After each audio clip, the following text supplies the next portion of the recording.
Ah, dang it. Yeah, because I can't do something right. Not funny. Going rogue. Left and right, man. Here are your hosts. Your hosts for this evening, Shaggy, Funny. Not funny. Colin, Going rogue left and right, man. and Mike, the Ape Man. Oh my goodness gracious. PTR Radio. You ready to kick ass?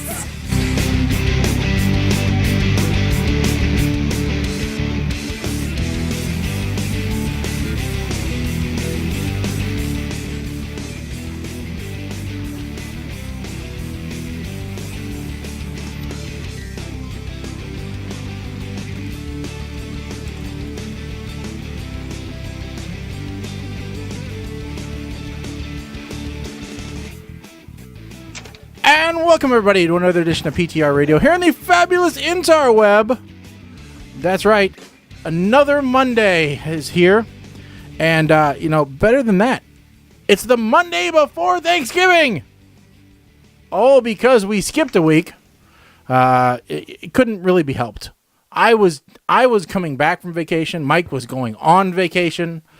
Colin was thinking about a vacation, so it wasn't going to work. Colin is always thinking about vacation. Let's be I'm either planning a vacation or I'm on vacation. He's thinking about just one destination though. I went someplace I haven't been before. Now, Mike, I think you probably went someplace you've been before. Well, yeah. Yeah, but I went somewhere completely different. Haven't been there before. I went to Canton, Michigan. I didn't even know there was such a place. I thought there was a Canton, Ohio. Well, there's an IKEA there. Well, fantastic. That makes it a travel destination right there. Exactly. That's one of the reasons why I went, was there was an IKEA there. And there were a couple other things there that were interesting. There was some wineries and some distilleries, that none of which I got to go to because evidently the whole state of Michigan takes Sunday off.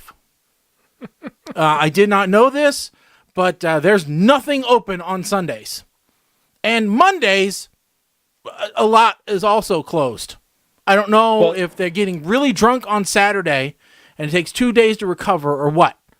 No, they are prepping for football on Sunday, and they need Monday to recover.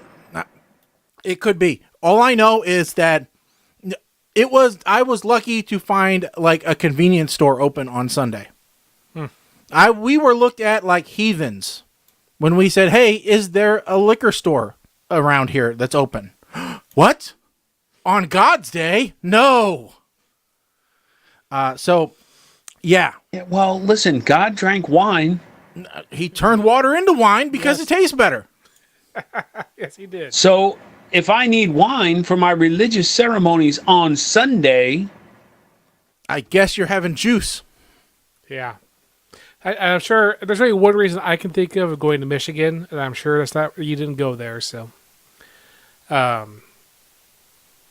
Michigan has one of the great museums of the world called the Henry Ford. Yeah. You know what? I told her, I'm like, you know what? The Ford Museum is supposed to be really nice. And she said, uh-huh. That was it. So, destination not made. But I'll tell you what I did do is she complained about the TV in the hotel room that we stayed at. All right. Not about the size of the TV, because this was like decent for a hotel. I'm used to a hotel getting in there and there's a 32-inch, sometimes tube television still. All right. Usually, though, 32, maybe a 37 if you're lucky, flat panel. This one was like a 47-inch flat panel, 1080p no less, 3 feet from the bed. Right. But she was complaining that, her Hallmark channel wasn't on there. oh, dear Lord. Because it's Christmas season. It's Christmas Hallmark channel. They're playing nothing but Christmas shows right now. I mean, 2 Hallmark channels, nothing but Christmas shows. This is worse than Hallmark Mysteries, where it's just like Murder, She Wrote, and, Mystery Woman books, and Diagnosis Murder, and now they've got, they have Monk on there now. It's worse than that. All right. But so she couldn't watch her Hallmark, and she didn't like any of the movie channels that were there. So I said, okay, let me see if I can fix this problem. So on our next shopping excursion that I was mapping out with Google Maps, I said, where is a Best Buy? So, yep, there. It's on the way back. Awesome. Stop at Best Buy. Bought myself a Roku stick. Hooked it up to the TV. Then hooked it up to the hotel's Wi-Fi. Boom. I'm watching my Plex at the hotel. Nice. Yep. Not much better than that. Could have gone to the fort. But anyway, so, yes. Disney again in December. Weekend trip for my birthday. Point mostly just to see the Christmas stuff. Yeah. So, I mean, we're flying down Saturday, going to Universal, because this is the first time that they have the Harry Potter stuff decorated for Christmas. So, see that. Then we'll go over to Disney for like a day and a half, and then fly back. Well, you know. Okay. Yeah. Like, airfare is like $60 round trip. Well, that's pretty good. So you can't really beat that. Flying out of St. Louis. Oh, well, crap. How did you pull that one? $60 round trip. I don't think we can even get to Vegas and back for that cheap. You might be able to. This is on Frontier. Oh, okay. So you may be able to take Frontier to from St. Louis to Las Vegas for. Is that one of the ones where you have to walk out on the jetway to board the plane? No, because they can't actually pull it up to the terminal. But you do have to pay $30 each way to check luggage. Are you traveling? I'm assuming that Teresa means those are the only channels on in her house, or Spike, Football, Cops, Live PD, and Haunting. Now, do you have to, racing on Frontier? Do you have to sit on chicken cages, or Because I'm imagining that airplane from Major League.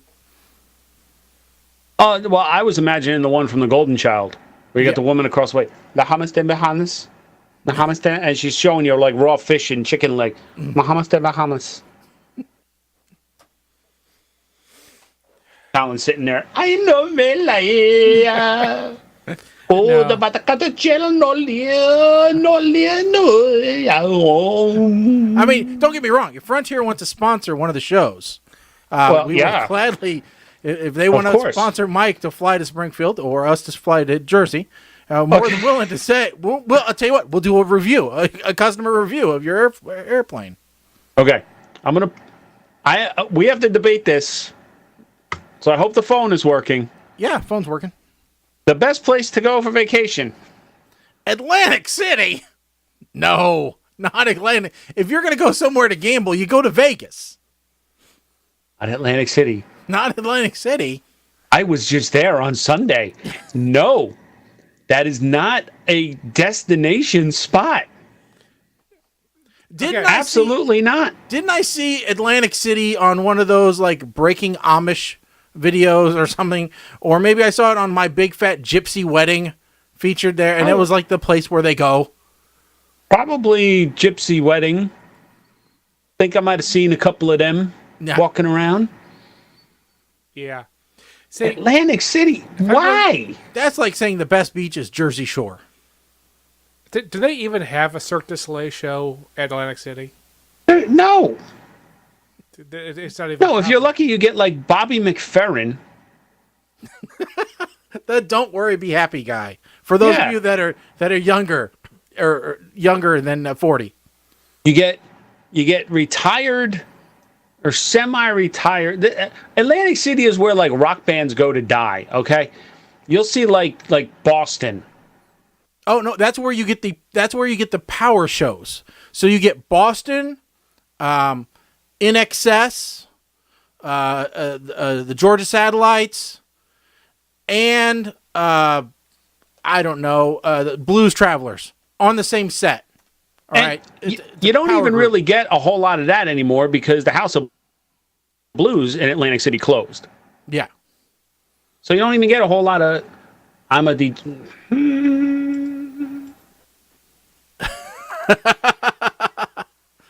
Yep. That's okay. And by cheap entertainment, we mean the homeless people on the that are out on the boardwalk, dancing for dollars, or chasing pigeons. Okay. True story. We're going down. It was a bus trip to benefit the shelter, so we're going down on Sunday. Mm-hmm. Now I have the bottom drawer of my dresser is where I keep the change I've collected, and I roll the change. Yeah. My wife asks if we can bring some quarters. I'm like, didn't cross my mind, but I was like, okay, sure. Oh, little do I know, she winds up taking $60 in quarters out of my drawer. Oh. Only to find out, we get down there, that, the cashiers won't even take them and change them in. They don't have machines where you can put quarters in anymore because everything is the vouchers like Vegas. Well, don't they have these things called slot machines that you can use quarters at?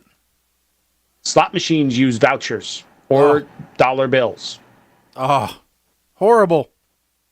So, yeah, the quarters were basically just a weight dragging my wife down. Oh, that's no good. No good at all. So Colin, you said normally when you're not on vacation, you're planning vacation. Uh-huh. Do you have a vacation coming up? Yes. You said you do. You got one for your birthday, right? Yep. Can we guess where it is? Because I don't think you mentioned that. Yeah, I did. He already told us. Okay, yeah, you did. Sorry. It's been a bad few days. It's been a very bad day. All right. I was just making the mention the other day about how stale these things have gotten. Which, by the way, looking at these, you did bring those a few weeks ago, right? The beverages. They're still in my trunk. They're in your trunk. They might be cold. They could be cold. We might have to take a break this week. We haven't been taking breaks lately. Right. But we may have to take a break this week because we have something to taste test. And by we, they mean the people in Illinois. Well, I'm sorry. Doesn't even try to, say, hey, we're going to taste test this. Maybe you could see if they have it. No. Do you really want to taste test what we're going to be having? I don't even know. All right, it's bacon soda. Not like baking soda, bacon soda. All right, fine. And then the other bottle is chocolate covered bacon soda. That's just stupid. Mm-hmm. Pretty much. Boy, these are really, really, really bad. My dentist would not approve. Need to soak these in something. Fireball. Bacon flavored soda, Maybe. apparently. Anyway. Maybe dump some in a bottle of vodka and see if the vodka absorbs the flavor. Oh, it'll absorb something. Speaking of vodka, we have started this new tradition in my close family of Thanksgiving breakfast. Okay. All right. So it's for some of my friends and stuff like that. Colin, you're more than welcome to come if you're going to be around Thanksgiving Day and you don't have anywhere that you need to be for the next 3 or 4 days afterwards. Because we get fairly serious about this. People say that Wednesday night is the biggest drinking night of the year. I say Thursday morning is the biggest drinking morning of the year. Because here's our menu. All right, we're making Pacos. Did I talk about this last show? So no, because I would know what a Paco is then. Okay, a Paco is a pancake taco. All right. Okay. So you take a pancake, a slightly different batter, and then you put it over like a triangle mold to build yourself a taco shell out of it. All right. Then you fill it with eggs, sausage, bacon. You can put cheese on it, I suppose, if you really like that kind of thing. Maybe some gravy, hash browns, whatever you want. So it's a Paco. It's basically a breakfast taco. All right. That's like the small thing that we're having. All right. The big list of things we're having are the drinkables. All right. So far, we have mimosas, screwdrivers, Bloody Marys, My wife really wants to find this pumpkin spice Bailey's that they've got somewhere around town for her coffee. Then also, I have decided that we're doing butterscotch schnapps and hot chocolate, in addition to the salted caramel moonshine that I have in hot chocolate. That should be yummy. I'm already getting sick. So, so we'll be taste testing all those different ones. So I think there'll be more drink combinations than there will be food combinations. I think you should live stream this in 360. So it's going to be good. But like I said, actually we got some good news that some of the people were originally going to have to leave at like 11 or noon. It starts at like at 9. But now they pushed that family's pushed that thing back to like 3. And I said, great, because you weren't going to make it.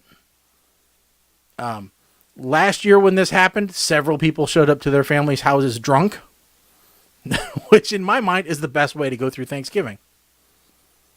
So sometimes I think it's the only way. Yeah, usually. I know when I go to my brother-in-law's, I'm taking cigars and a flask. And that is no joke. I go to my parents. I don't even hide it. I just bring a bottle. Yeah, and flask is easier to carry outside. Then okay. I don't need a cup. I here you go, Shag. Put this one on your list. I suppose. I don't know. I got some new. If you were watching the Instagram, I got some new rum that I'm going to be trying out here shortly. Because there's a paint night coming up at the house, and so that means another drinking night. So the girls get together and they do a paint night, and the guys get together and we do a cigars and drinking night. So, just to bring this back to Atlantic City for a second, we're walking around because me, my wife, and our friend, at this point, we're done gambling. We're like, you know what? We're done. So we're walking around the marketplace because every casino has an area where you can spend money other than gamble. Yeah, of course. They have to. And there's this one Mexican restaurant, and in the hallway or the corridor, it's a glass case, and you can see there's about 150 tequilas lined up. And my wife says, we need to eat there next time instead of the buffet. I said, no, we don't. Why? She said, well, they have tequilas there, so they got to have good margaritas. I said, well, there's a lot of places that have good margaritas. Why do we care what... Well, we could try all the different tequilas. The hell we can. So first of all, you don't even like tequila. Second, we ain't trying 150 different kinds of tequila. And third, I guarantee you some of those tequilas are $100 a shot. Yep. So, absolutely not. You're out your damn mind. Yep, you got to be careful about that stuff. You know? All right. You know what? By the way, yes. I was curious. Mm-hmm. So, okay. If I said, hey, Shaggy, let's go to Las Vegas. Mm-hmm. What price would the airfare have to be for you to consider doing that? $100.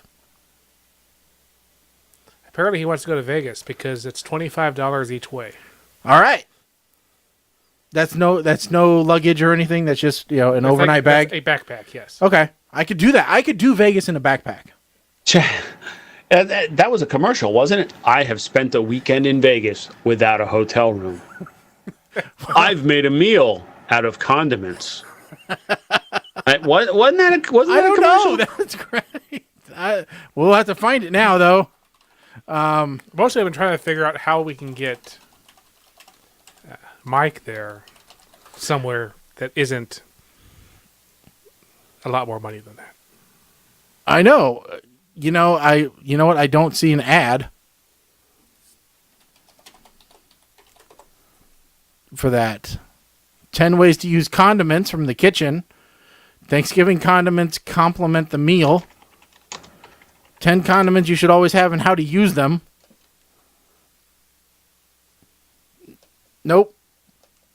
But yeah, no, I think we need to do a show trip. And we talked about the show railroad trip, Yes. which was going to be, it was going to be expensive. I'm not going to lie. We were looking at it. It's expensive. But if we could do a show weekend in Vegas, now I'm not going to lie. Also, I'm not that big of a gambler. All right. Now, let me also clarify that if there's any kind of trip to Vegas, this cannot be on a whim because I can tell you right now, I am not allowed to go if Kim's not there. Oh, come on. No. That is one of those destinations because we've been there once, and that was for Dave's wedding, and it was a rush kind of weekend. So she has wanted to go back in the worst way. There's no way I could do that without her going. Okay. Or ending in divorce. Okay. Well, I'll tell you what. So you bring your wife, I'll bring mine, and we'll have to plan to go to quite a bit of shows. I don't gamble, so I only go to Vegas for shows.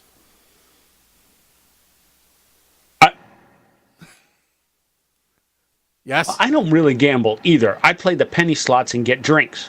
That last time when I was at my brother-in-law's bachelor party, I played the penny slots.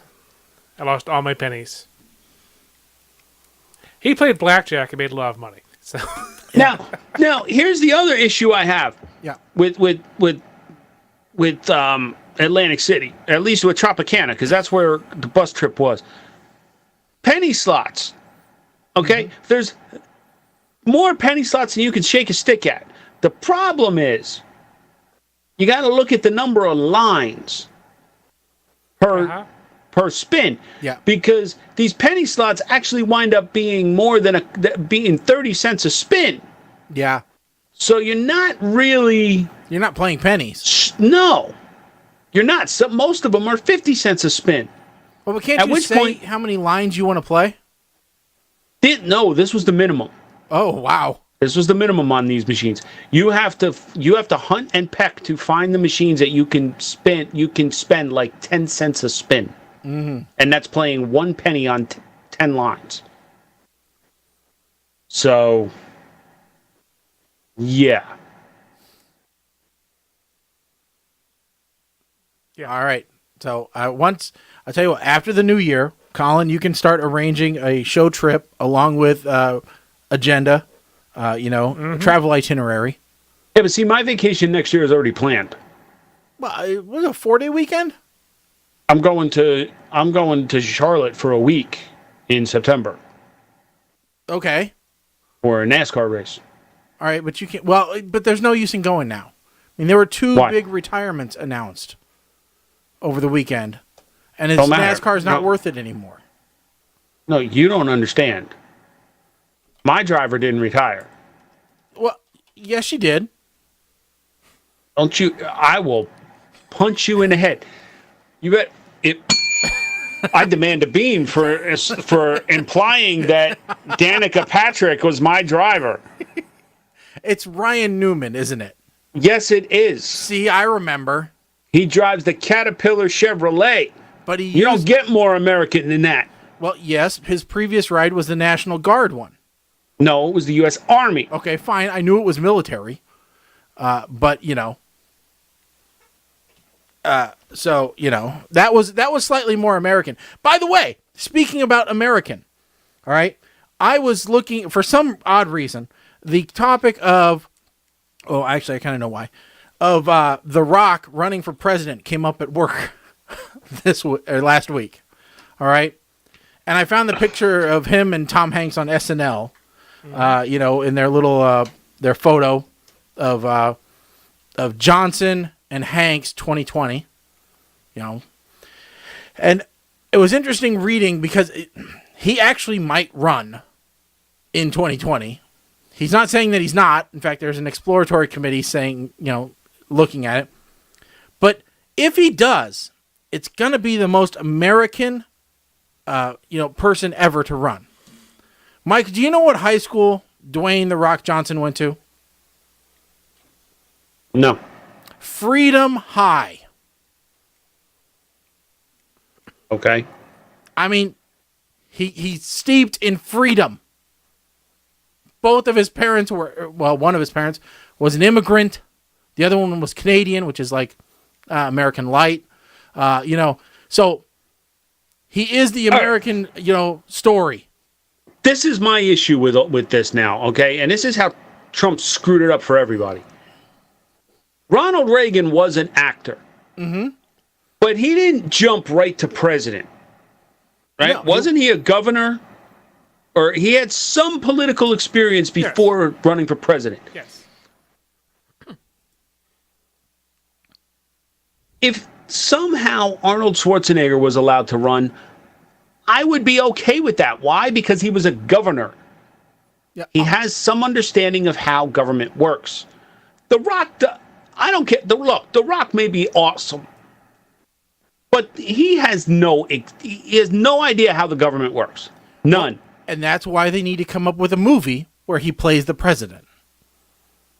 I also saw that Bethany Frankel, of all people, was floating her name as possibly running in 2020. I'm like, really? Skinny girl lost money. All right, I don't need no skinny girl. That's her brand. All right, I don't need a Real Housewives skinny girl martini margarita woman in no. And this has nothing to do with the fact she's female. Absolutely not. Failed talk show host? No. Absolutely not. I would settle for Oprah before this woman. Oh, Oprah could run. By the way, he was governor of California from 67 until 75. So 8 years. See, be mayor, be governor, have some idea. This way you know the inner workings of politics. Actually, it's not just agree with me or I'm going to layeth the smacketh down, That's not how it works.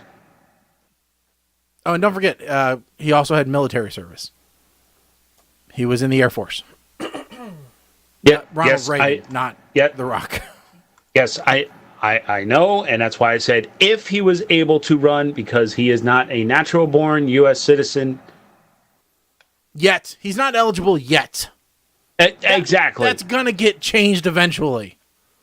All right? It has to. Otherwise, Demolition Man doesn't come true. That's right. Where President Camacho was probably not natural-born. That's idiocracy, I know. I was just coming up with another example. So. I can't. I just can't. I seriously hope that this, if nothing else, that these 4 years teach everyone. If the person running doesn't have any political experience at all,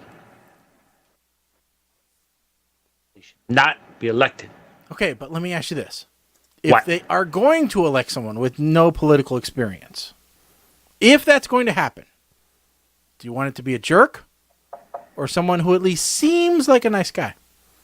And who, in general, Hollywood agrees is a nice guy.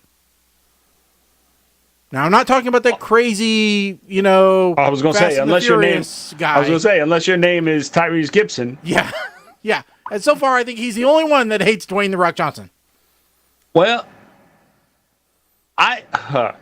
somebody commented on my Facebook page that PTR should not only run a death pool in 2018, but we should run a sexual harassment pool. Oh, my God. And I said, NASA doesn't have the computing power to keep up with that. Oh, there's no way. I just think you ought to just list all of Hollywood and half of the government. You might as well just say Wikipedia, just a random pick a male name. Yeah, look, honestly, women's names are coming up too now. So Al Franken was kind of a shock to me, at least. Yeah. Well, Charlie Rose. Yeah.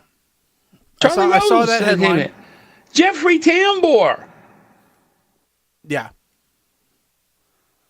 Sylvester Stallone. Sly's been accused of it. Yes. I mean, this is.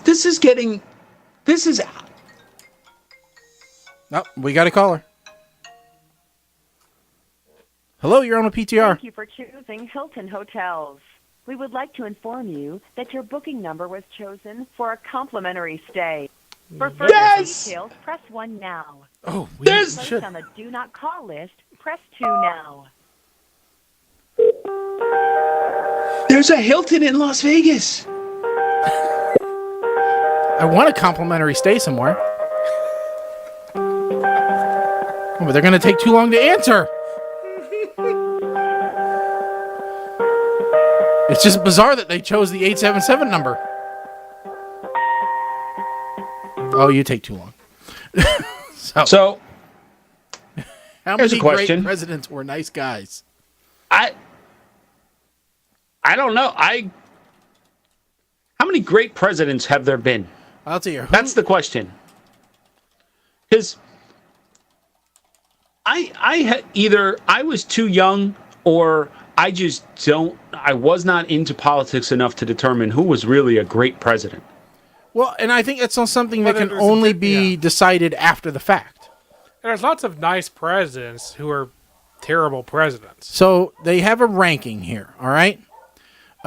This is data from the 2014 survey of the American Political Science Association's Presidents and Executive Politics section. Presidential Scholars ranking of top presidents. Yeah. Now, this just means that they were the best. I don't know if they were the nicest. I don't know that you can quantify nice. This is just effectiveness. Yes. So Lincoln is number 1. Yes. Washington's number 2. So you have a nice guy and one of the nation's biggest owners of slaves. Yep. 1 and 2. And then you have the Roosevelt brothers. Cousins. F first, and then Teddy. And then Jefferson next. Then Truman and Eisenhower are almost tied. Then you have Clinton, which is weird to see him that high up. Almost tied with Jackson. Then Wilson, and then Reagan. So according to this, Clinton was better than Reagan. Although Reagan brought us the idea that we have lasers in outer space. Whereas Clinton brought us the infamy of the blue dress. Yep. Clinton brought us, can you please define the word is? Yes, that's what he will be known by. All right, that's the scandal he'll be known by. Whereas Reagan, well, now Reagan is known by David Copperfield. All right, that's what Reagan is known by now. No, that's I'm sorry, that's Bush. Ah, dang it. I get Reagan and Bush Sr. mixed up for some reason. Well, one was the president, the other was the vice president. Well, they were both presidents, just at different times. Not simultaneously. Yeah, well, no, we don't have co-presidents. So, but no. Maybe we should. President by committee. I think we call the House and the Senate. No, maybe we should, instead of having a Democrat and a Republican run against each other, maybe we should have, and each have a running mate. You have the presidential nominees from the parties run. Yep. First place is the president, second place vice president. And then each year they switch. No running mates. Right, okay. But the vice president is really just like a placeholder. Now, the vice president. They break ties, yes. And right now, Mike Pence is up for breaking the record of the number of ties that he's going to break. Mm-hmm. But in general, what does the vice president do? They do everything that the president doesn't have time for. Right, which is all the handshaking, funeral attending. But that's an important job. I mean, that's the only thing the Queen of England does. Okay. So the vice president is effectively the same as the Queen. Okay, but let me ask you this then. Okay, yes. If that's the case, if we go with your idea, Mike, don't you think the number of assassinations will increase? Because if my guy didn't get presidency, all I got to do is knock him off, and then my guy is the president. Oh, that's not. Yeah, that's technically what they did at the very beginning of the country. The vice president was the second vote getter, Okay. and it did not work. Right. Probably for the reason I said, right? They mostly fought each other and didn't really work as a team. So, So, and yes, there was a bunch of people trying to impeach presidents, just so that they could get the vice president to be president. yeah. So yeah, it was not a good time. I remember the movie My Fellow Americans. Did you don't remember that movie? Who was in it? That was oh God. Oh, Odd Couple guys. No, it was Grumpy Old Men guys. Grumpy Old Man. Well, no, it was Jack Lemmon and James Garner, along with Dan Aykroyd. Oh yes, okay. They were on the train, and they were former presidents. Yes, Jack Lemmon won first, then James Garner won. That's right. Then Dan Aykroyd won, and John Hurd was the bumbling vice president. That's right. so half the Odd Couple. Hail to where they compared what the lyrics to "Hail to the Chief" were that they'd sing. That's right. If you haven't watched that movie, great movie, guys. I do remember that movie now. Okay. All right. And speaking, here's another name that is posted up as possibly running in 2020. The Queen? Joe Queen? Biden. Yeah, Joe. Smoking Joe Biden. Smoking Joe. Well, Who I just can't. I understand. I understand you lost your son, but look at what has happened. Yeah, really, this is all your fault. You can't be president now. I'm trying to make it up. Somebody else has to come in. If for nothing more than the memes. God. I'll tell you what. Well, a former president can't be vice president, can he? That is an open question. Okay, because wouldn't it be great to have Joe as president and Barack as vice? There's an open question of could you do that or not. There is a school of thought that you can't. Because the rules of succession could then put him back in Yeah, for but then more he'd than be his kind two of skipped terms. over. Basically, it's a giant hole. Mm-hmm. That basically they've decided isn't ever going to come up, so they're not going to bother trying to fix it. Well, what was it interesting? I heard a fact that only one president has ever gone back into politics after his term was over. I wouldn't say there's at least in modern times. Back in the early days, they swapped back and forth a lot. So, Wasn't there a movie about that? Gene Hackman ran against Ray for mayor of a town against Ray Romano.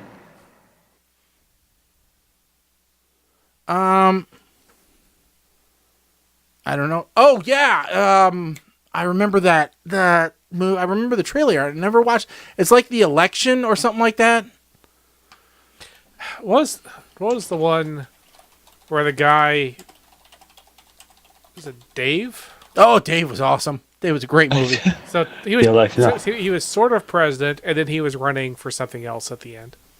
He was running for mayor. Yeah, I thought he was running for local board or something. yeah, It something. was some local office. Welcome to Mooseport. Okay, yeah. That was the movie with former U.S. President Monroe Cole retires to his vacation home in Mooseport, Maine. Yeah, wow, that's not too stereotypical. He runs for mayor and campaigns against Handy Harrison, owner of the local hardware store, played by Ray Romano. All right, I think we need to get off of politics because that's never been our strong suit.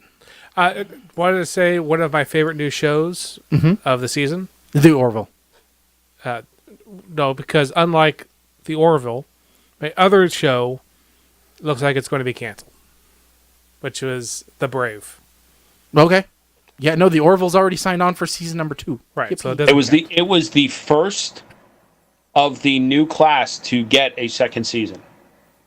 And what's interesting is they're taking the last show from season 1 and pushing it to be the first show of season 2. Yes. We're going to be one shy this season on the Orville. They took episode 12, I believe, because it was supposed to be a 12-episode season, and they're pushing it. Okay, let's talk about the Orville for a second. Sure, we love the Orville. Because well, this last episode really angered me. Did it anger you? I did not like the whole Roseanne dream sequence thing. I was trying to figure out what the heck was going on, and I assumed that everyone was screwed up because of the. All right, spoiler alert. Yes, there are major spoilers here. Major spoiler. I assumed everyone was screwed up because they went through the plasma cloud, and that messed with everyone's minds, except for Isaac, who was immune to it, and maybe Alara was immune to it because of her super strength. But when I saw her running and she was in the simulator and everybody's looking down, I was like, son of a bitch, they just pulled a Roseanne. I was very angry at that point. Now, I understand why they did it. I'm still very angry. Well, they say that this first season, really, they're going to do a lot of character development. And so there are some shows which are going to be focused on a single character and showing you more about that person's history, which is something that a lot of shows don't do. You know, you don't see sitcoms that say, okay, listen, we've got 10 people in our cast. Tonight's show is all about them. You learn about this person. Yeah. So here's part 2. From the episode prior. Mm-hmm. Did not know that Rob Lowe. I had to go back and rewatch the pilot episode to see if Rob Lowe was actually the blue dude. Was he? Because I assumed yes, he was. Oh, I assumed that he wasn't, and that's why they said that he buffed out. No, he was. No. So I tell you what, I didn't like that episode as much as I liked the most recent one. Because I went, oh crap, that's what they did. I don't know. I wasn't expecting that to the most recent one where they revealed, the twist. I wasn't expecting, what the twist ended up being. I, like you, thought, oh, maybe it's just her that's messed up, or maybe she's in a. I thought maybe she was, again, mirroring it to Star Trek Next Generation, where at one point someone was abducted and put inside a simulation to expose secrets or whatever. I thought maybe that happened. I thought, a lot of different things, because I'm pulling from all this other Star Trek knowledge that I have. And so I thought one of those things happened. Or maybe I thought, actually what I really thought was, there's a Star Trek episode called, I think it's Bubble or Ship in a Bottle maybe, where it's Dr. Crusher. Yes. Gets basically pulled into a dimension that she created, and everybody starts disappearing all of a sudden. And so I thought it was going to be a very similar one to that, but it didn't end up being similar very much at all. Now, I will also say that when the giant spider showed up, holy moly, yeah, I was hoping that Steve Guttenberg would show up as well in a cameo. However, to come full circle, he's too busy shooting season 3 of Ballers with Dwayne Johnson. Well, to come even more full circle, all right, do we all remember the arcade game Rampage? Yes. All right, 3 characters in that, right? We had Lizzie, the lizard, and then we had George, the ape, and then what was the wolf's name? I can't remember. But basically there was an ape, a lizard, and a wolf, right? Yes. Did you know they were making that arcade game into a movie? Yes. All right. I was not aware of it until the other day, while I was on my Dwayne Johnson rabbit hole, that Dwayne Johnson is the lead character in Rampage the movie. The wolf is named Ralph. Ralph, okay. So I had to watch the trailer, and I'll have to say, as far as movies go, this one doesn't look too bad. I have one big issue with it. What? I don't remember George being an albino gorilla in. He may not have been. Maybe he was just a gray gorilla. He wasn't brown, I know that. But yeah. No, yes, he was brown. I didn't think he was. That doesn't. I mean, that sounds like bad timing for Dwayne Johnson's agent to have him in both a Rampage movie and the new Jumanji, almost simultaneously. Well, he is a hardworking man. He just works. Yeah. And don't forget, he's going to be starting up a new spin-off movie of Fast and the Furious, just concentrating on his character from the last film. I mean, I bet he puts out like 3 films a year. Yeah, just say those 2 movies at the same time, that's probably not a great idea. Yeah, but from looking at Rampage, the movie, it doesn't seem like there's a whole lot of other star power in that movie. Seems like he's the big draw there. So, yeah, you're right. Looks like George is Brown in that one. So Yeah, so that's okay, though. They can take a few liberties. I don't know. I mean, it looks okay. Don't get me wrong. It looks better than I thought it would. Yeah. When I saw the title, I'm like, oh, this is going to be Pixels. But it's not. It actually doesn't look too bad. Pixels could have been a good movie. Yeah. Could have been a contender. All right. So we've got 2 games to play. Do you guys want to play the mystery game, or do you want to play Price is Right? Let's get this mystery game out. All right. Yeah. And then I'll go out to the car and get the soda. Mystery game it is. So I told the guys, come up with a list of 5 words, 5 random words, and then 3 categories. Okay? So here's what we're going to do. Everybody plays, and this is why I didn't tell you what the game was. So one of us is going to say the word, and then the rest of us have to say a lyric from a song that contains that word. So that doesn't have to be part of the song title, but a lyric that has that word in it. Oh, hell. Okay, good luck. I have one good word for this. That's why Colin showed me his list of words, and I'm like, oh, you're going to be in trouble. I thought not for gonna work. sure. I thought for sure that this was for Mad Libs of some kind. So, all right. So let's try this. We'll start it with one of my words.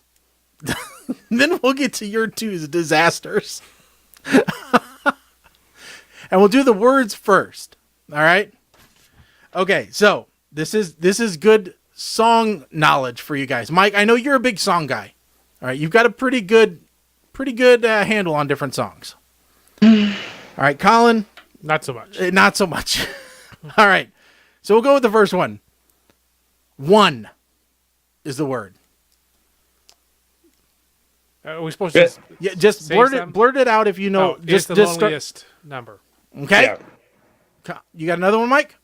Now the world is gone. I'm just one. Oh, God help me. You got another one, Colin? Oh, let's keep more. Yeah, keep going. Oh.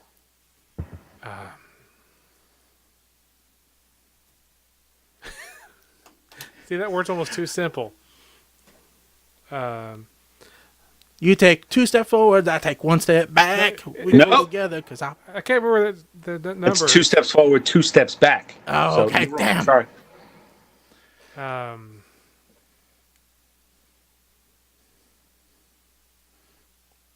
One. Time's up. All right, next word. Mike, you Nope, get the. Okay, Mike, you got another one? Step 1. We can have lots of fun. Step 2. There's so much we can do. Step 3. This is you and me. Step 4. I can give you more. Step by step by step. Ooh, baby. So you started going through that, and I thought of another one. All right. And for you, those of you that are out there, feel free to call in if you want to play the game. Yeah. 877-787-8822. It's just Because it's, Okay, it's faster than... Teresa's got one. Yep, there you go. And it just dawned on me that you two shut up a whole lot, so I expect a new show opening with that. Great. No. All right. Mike, one of your words next.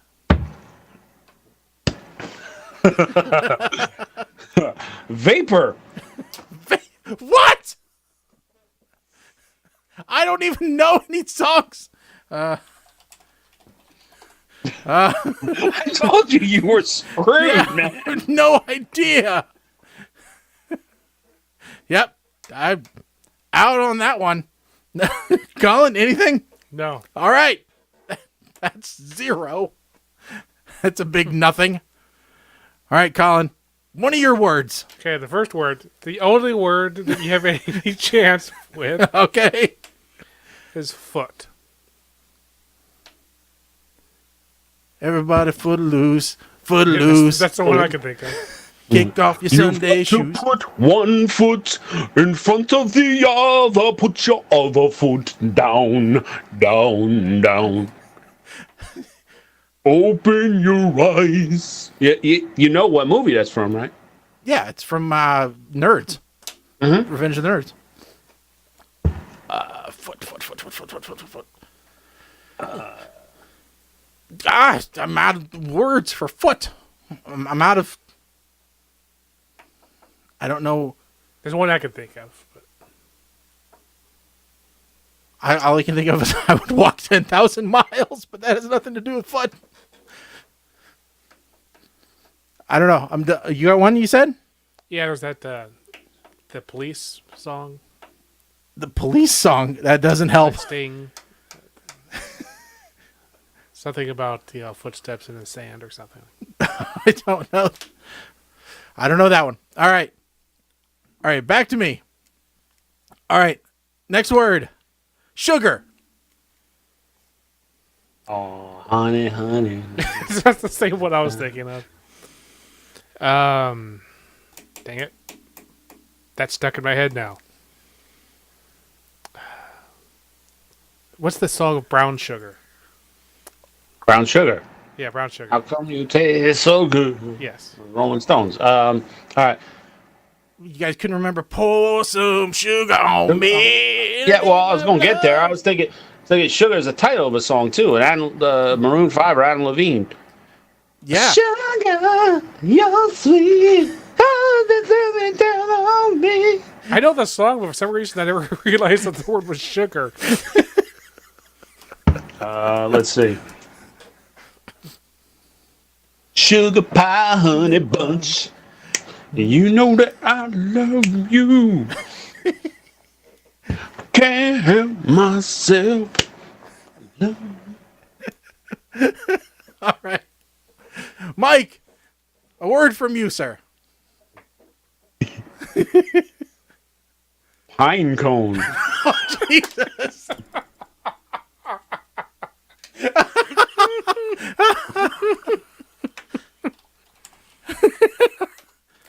There's probably some Christmas song that has Oh, pine cones God. somewhere in there, but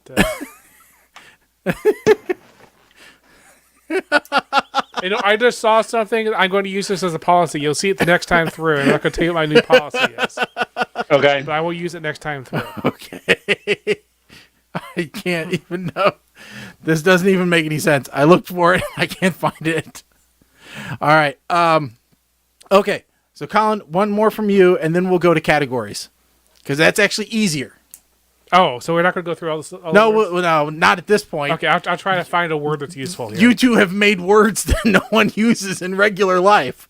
Well, we'll tell everybody what the other words are. Yes, we'll tell okay, everybody. well, you know what? How about I just say all the words, Okay, go ahead. and you guys can figure out songs for any of them. Okay, go ahead. Okay. Harmonic, predict, contortionist, fizz. Fizz has gotta be... Fizz, plop, plop, fizz, fizz. Oh, what relief it is. I'm going to accept that one. What was it? Predict, harmonic, fizz, and what? What's the other one? Contortionist. Contortionist. I'm sure there's some rap song that uses one of those, but I don't know what it is. Nothing's coming to mind, and I'm not going to try and Google any of these. Yeah, it's trust me, it's too slow. I've tried. All right. All right. So the categories is easier. So Well, what do we got? Yeah, go through the rest of your words. I have no idea what. Peggy Okay. Cone and the Central Park Stompers. All right. So that's the Sure. name of a band. Okay, so my other words were Yep. traffic, coffee, Okay. and battery. So here's my here's the little thing I came up with. Yeah. A way to get through this. Okay. The battery song, the traffic song, and what was the other one? Coffee. The coffee song. Yeah. No, because you have to sing part of the lyrics. So No, you have to no, make but- it up. But that the coffee I can do. That's the stress song. Oh, okay. I'm addicted to stress. That's the way that I get things done. And it goes through. It goes. And then I have a cup of coffee. Then I have another cup of coffee. Then another cup of coffee. Never heard of that song. All right. So here. What was the song I was thinking of?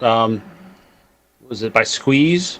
Now she's gone, and the chorus is like, "And coffee in bed, black coffee in bed." You notice I do the same dance for every song. Yeah.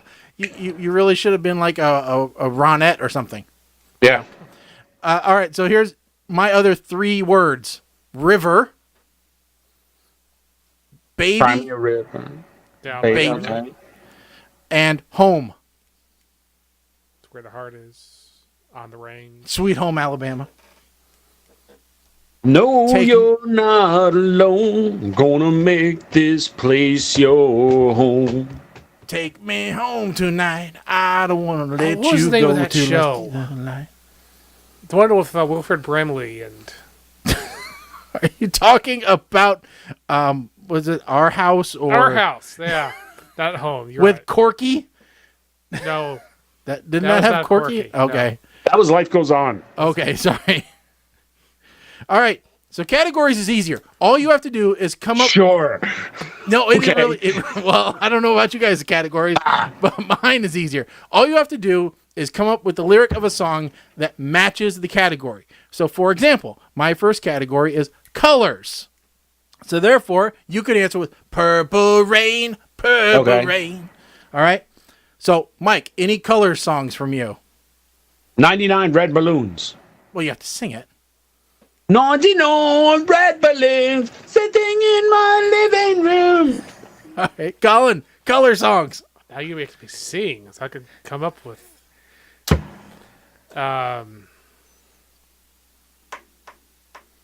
I gotta write them down while I'm thinking of them here.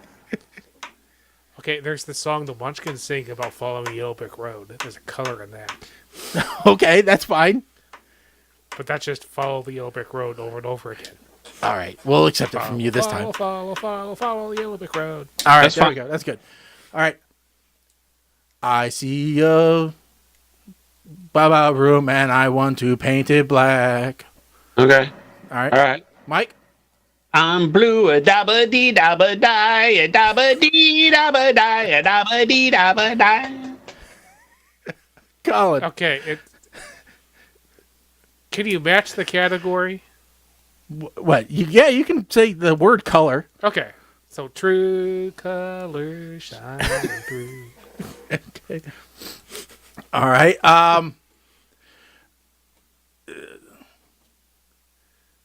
Oh, what the name? Damn it! I can't remember the name of the country song now. Because it was Red, White, and Blue by Toby Keith, but I can't remember the damn name of the. I can't remember the lyrics of the song. You go. Teresa's got one. Yeah, there you go. Red, Red Wine. That's a good one. Purple fields of azure under an azure sky. You know, our anthem. That one. Yeah. Okay. Okay. Why are there so many songs about rainbows? And what's on the other side? All right. Go ahead, Colin. I'm dreaming of a white Christmas. All right. We all live in a yellow submarine. A yellow submarine. A yellow submarine. Was a one-eyed, one-horn, flying purple people eater. One-eyed, one-horn, flying purple people eater. Colin. I'll just keep the theme going. Rudolph the red-nosed reindeer. Ah! Dang it! I was thinking about that one.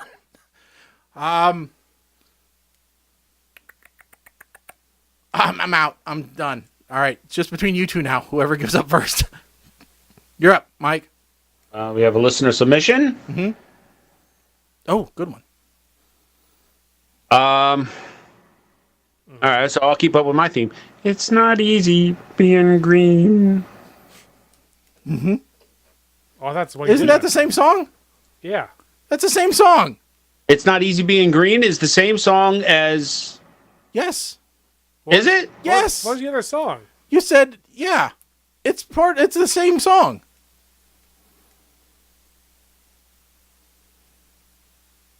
Yeah. Is it really? Yes, it is really the same song. All right. Okay, so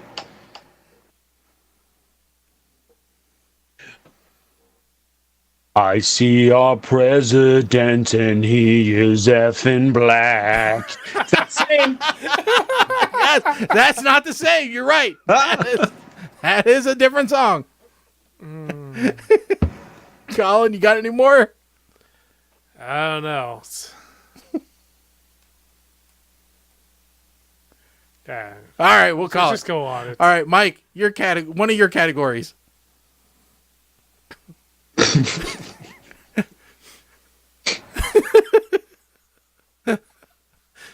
I'm gonna throw this one out here, assuming we're not gonna get through all of them. Like famous bank robbers or something. No. Ancient civilizations. So we're gonna skip over that one. Well, wait a second. Hold on. Go ahead. Walk like an Egyptian. Okay. I guess. Hey, come up with another one. There was I can't remember. I know that there was a song about Xanadu, but I don't remember. I think it was called "Theme from Xanadu." Yeah, but I can't. No. Boom, boom, akalaka, boom, Walk the dinosaur. Yeah, get out of my head. So it can be done. Okay. Did you want to get another theme? Mike? Yeah, go ahead. What? Oh, Well, Colin, do you do a category? Okay. I think this one is going to definitely have a theme. Oh, here we go. There's. Oh yeah, King Tut. King Tut. Boom. Everybody came out to see the boy King Tut. Foods.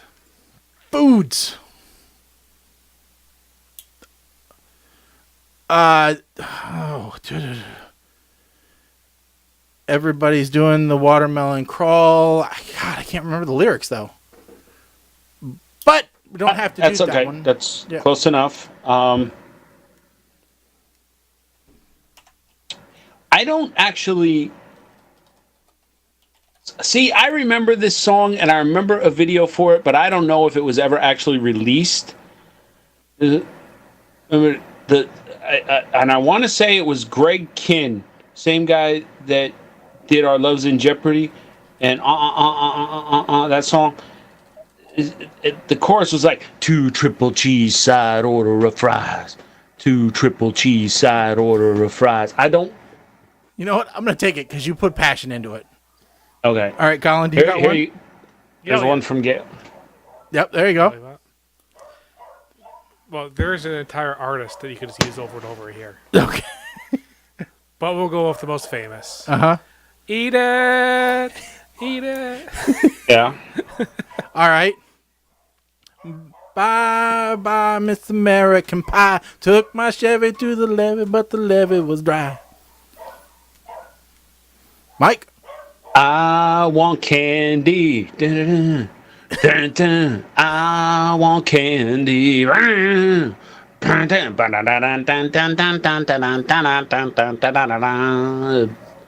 Bitch with a mohawk on the beach. All right, Colin? I'll just keep going with the theme. And Yep. I love Rocky Road. Okay. Teresa, I don't know if I've ever heard that one, but that could tip off. Tip off more. My milkshake brings all the boys to the yard. How about that one? Searching for my lost shaker of salt. Yep. I don't know if that counts, but okay, whatever. Yeah, it's all it's food. Okay. Is that this Waffle King? I'm the Waffle King. Actually, I think it's when the moon hits your eye. Yeah, it's Moon. Yep.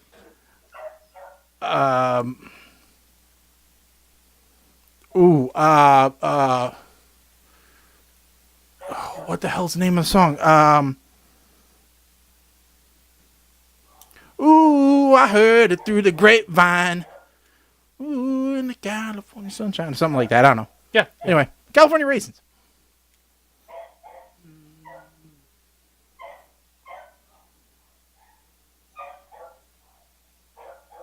See,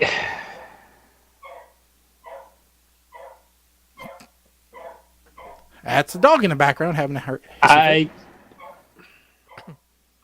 gonna have to tap out here. I All think. right. Colin, you I got think another I'm one? running out of. Well, I could keep doing Weird Al songs all night. Mashed potatoes could be your friend. I was just gonna come back with sugar pie honey bun. Yeah, that's know? good. Yeah. Oh, actually, I got one. Okay.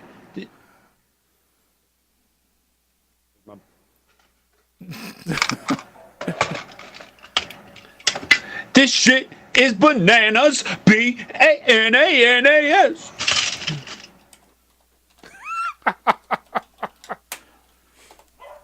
Hold on, I just gotta look up real quick. I want to make sure that I got the Palm This is actually kind of bad because pretty we much go. anything can be a food if you think about Here it. we go. Yeah. Palms are sweaty, knees weak, arms are heavy, vomit on a sweater already, mom spaghetti.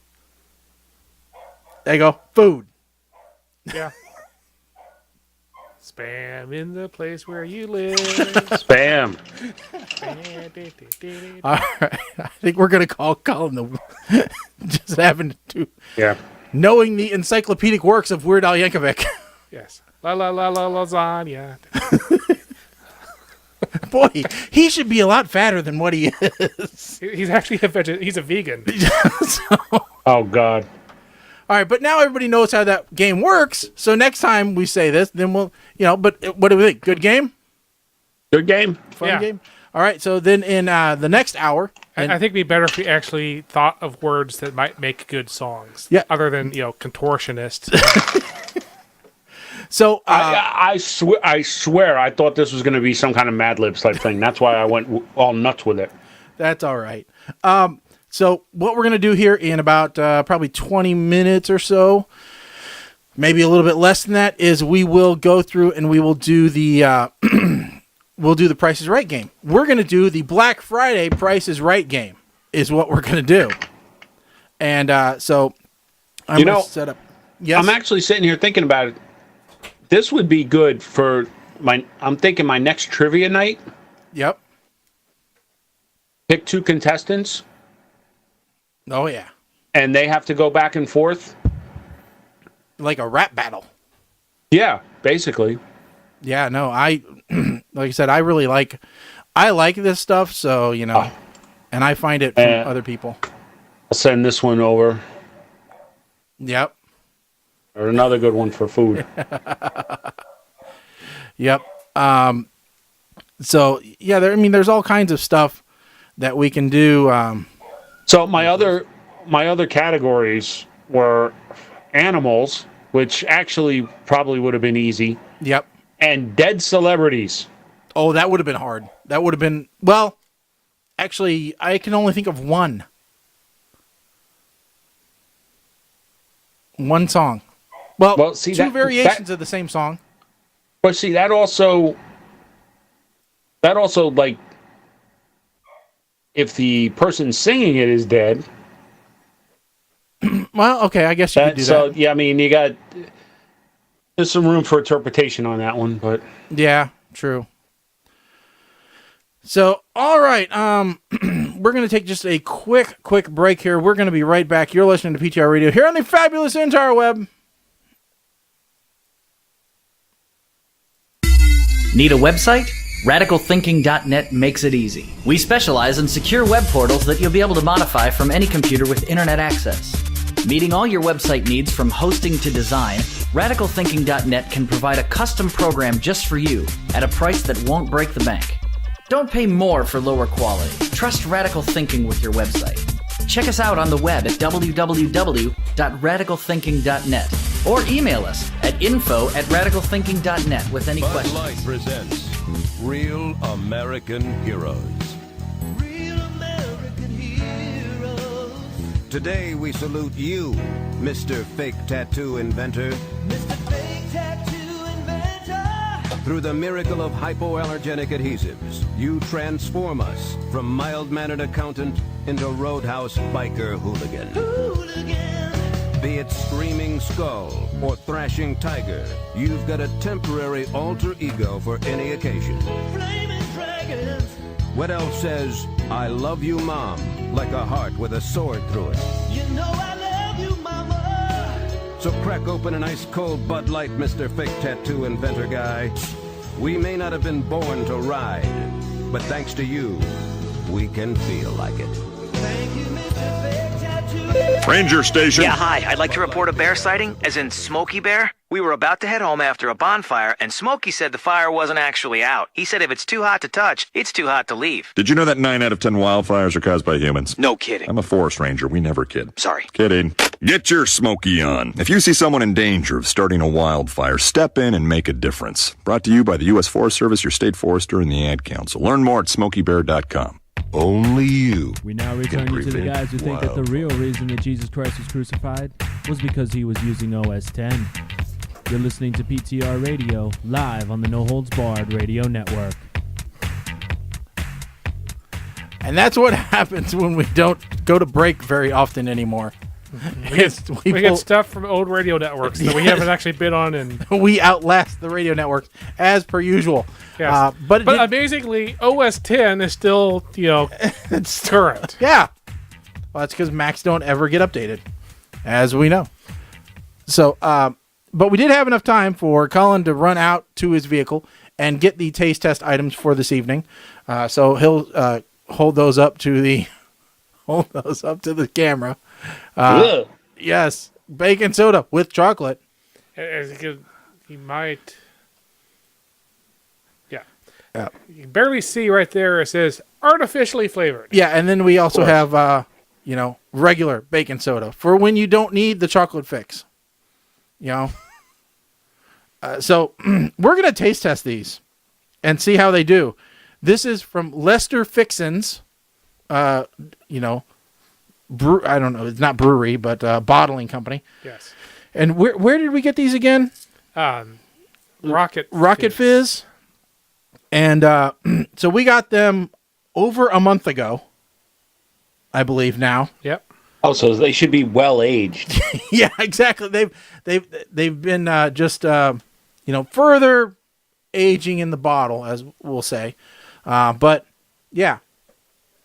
So we're going to see how they do, because as you know, bacon is this. Bacon is our go-to around here. So we're bacon aficionados here, from bacon bean to bacon soda to bacon salt. We try it all here on PTR Radio. All right, so it doesn't really have a smell. All right, I'll let you pour your own. Okay. So Still fizzy. And let's see here. This could be as bad as the time that we heated up. Now, see, look, this first taste test where we had video. This is the first sugared soda I've had in quite a long time. Yeah, so you're not going to like this.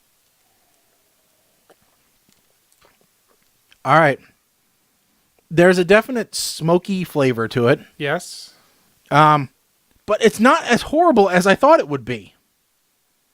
I mean, I thought it was just going to be like drinking liquid smoke. Yeah. It does get worse the longer it stays on your palate. And unfortunately, I have to drink everything I poured in here because we have to try the other bottle.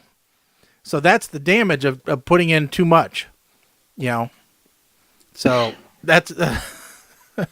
Mike, are you still sad you can't join us in this? Absolutely not. See, this is part of the problem I have with these anything that markets bacon flavor.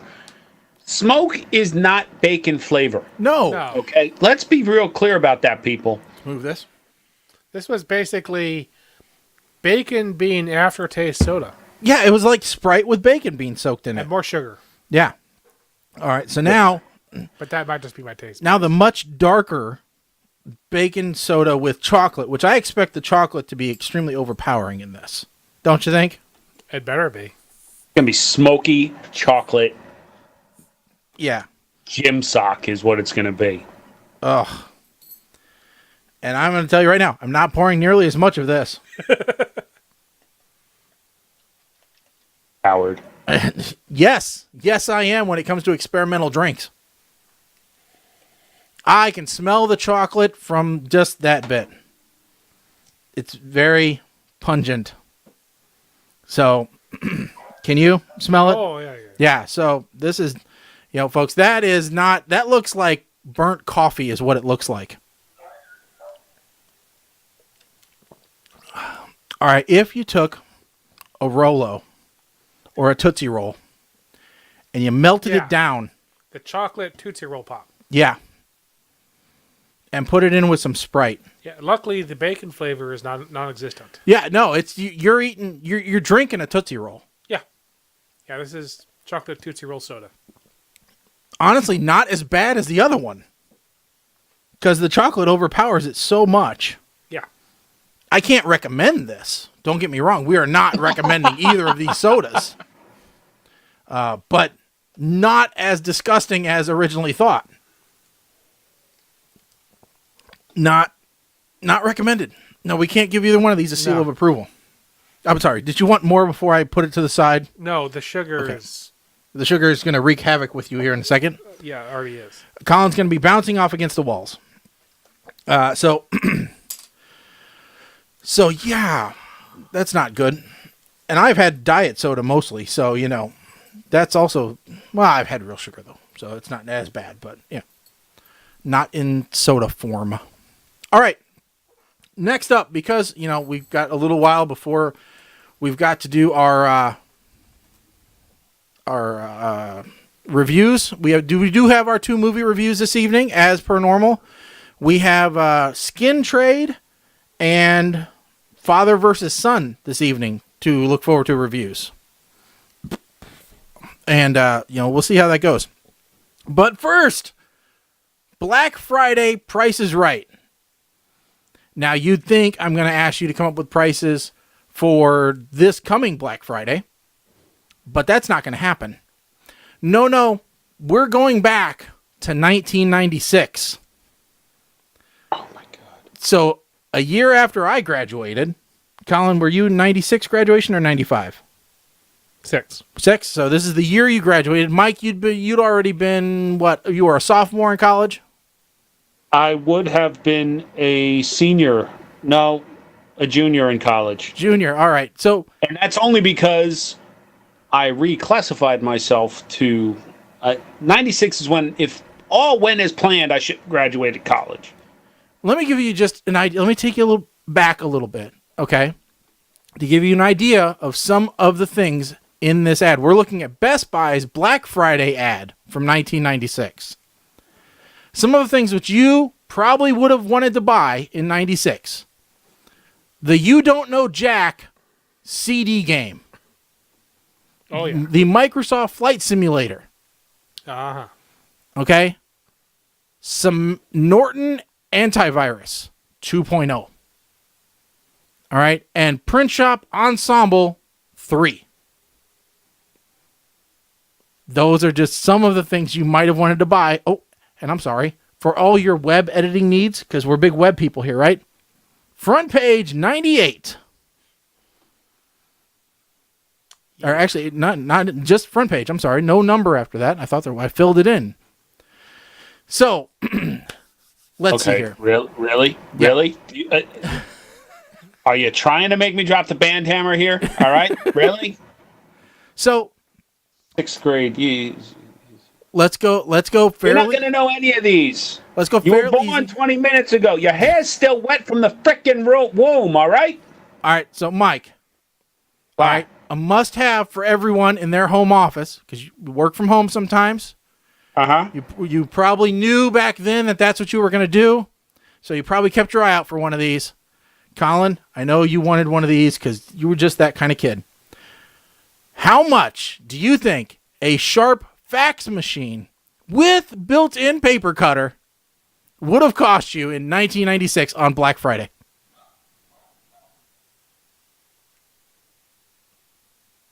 $249. Colin? I was thinking 300. All right, well, you're both over, but Mike is closer. It's $229.99. Now, let me ask you this.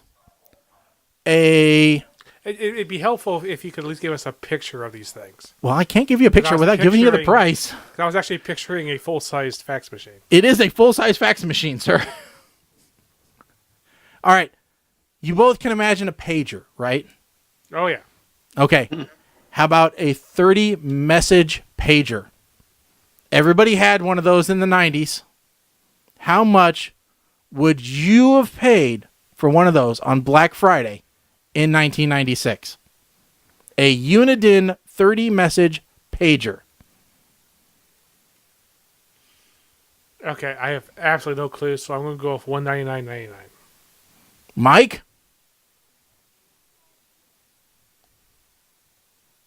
$149.99. Boy, you're both over. You neither one of you had pagers. It was $69.99. The only time I ever had a pager is when the company gave me one. Yep.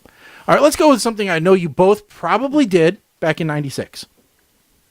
How much would a 16 megabyte memory upgrade in your computer have been? All right. 16 megs of PNY memory. How much would that have cost you on Black Friday? $49.99. Colin, 16 megs.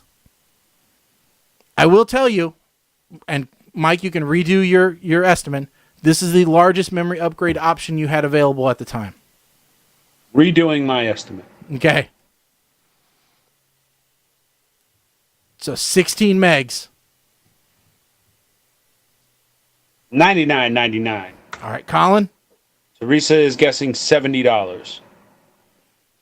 I was going to guess 400. It's $129.99 for that 16 megabyte. Boy, that is ridiculous, isn't it? 16 megs. Oh, 'cause I'm thinking back to everything I saw back then. I was like, you get a hard drive. It's like $3,000. So. All right, well, let's talk about hard drive, shall we? Mm-hmm. A 3.1 gigabyte hard drive. The largest hard drive Best Buy sold at the time. In their Black Friday ad. In their Black Friday ad, at least. Yes. 3.1 gigabyte hard drive.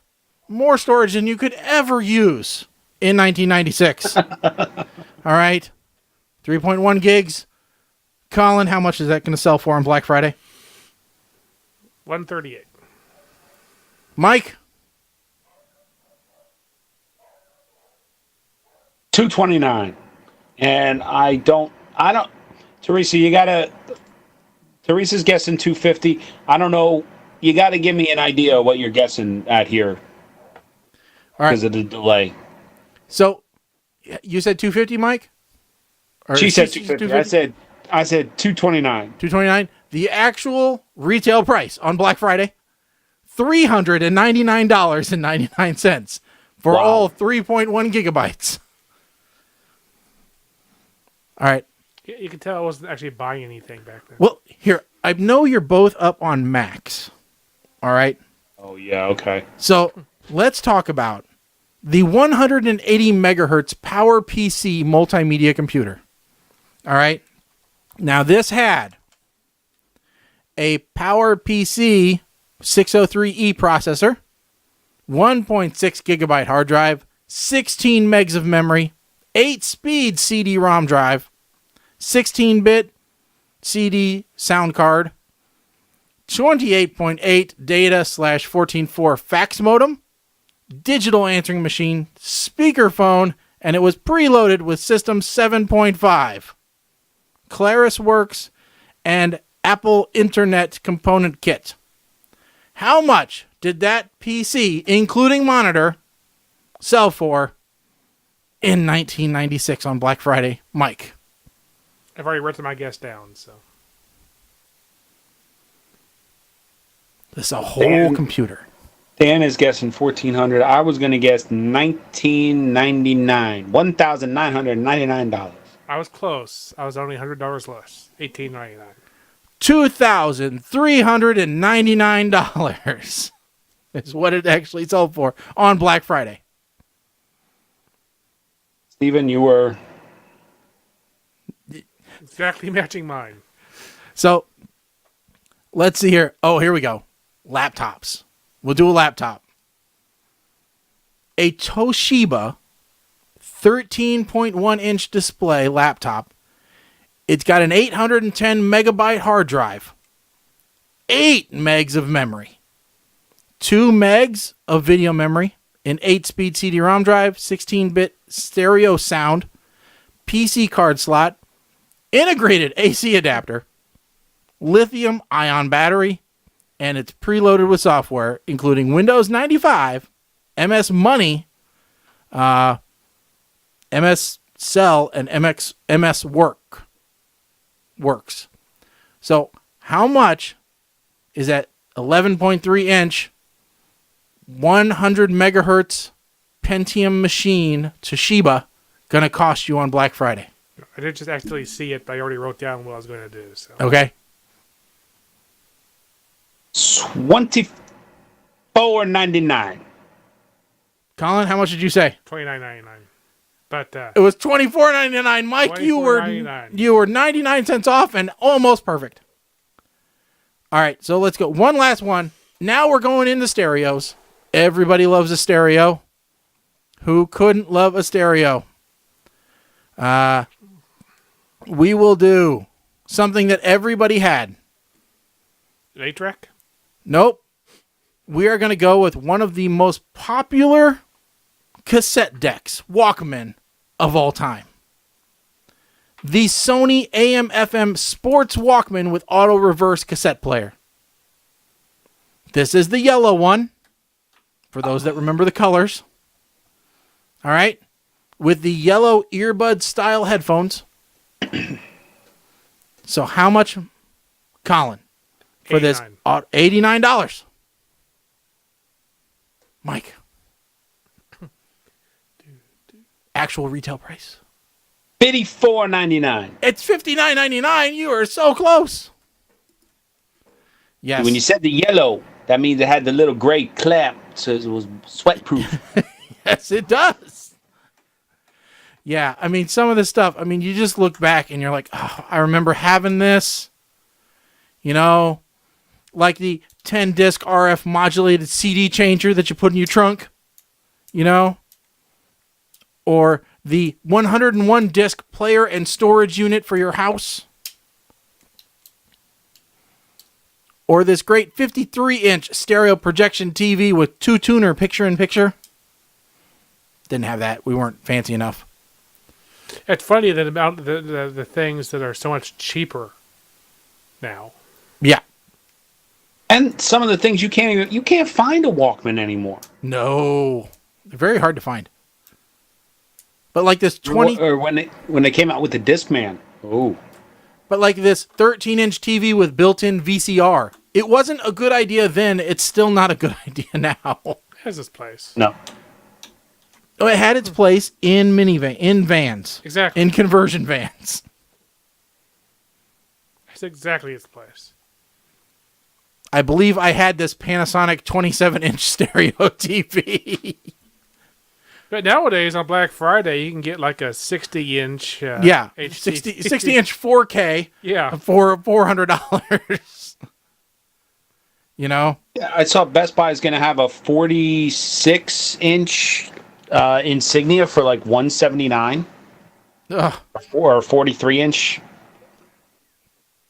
I kind of would like to have a 4K TV in my basement, other than just in my office. If I could have one on the other side, but that's really sad because it's a 1080p TV that I really don't watch now, but I want it to be 4K now.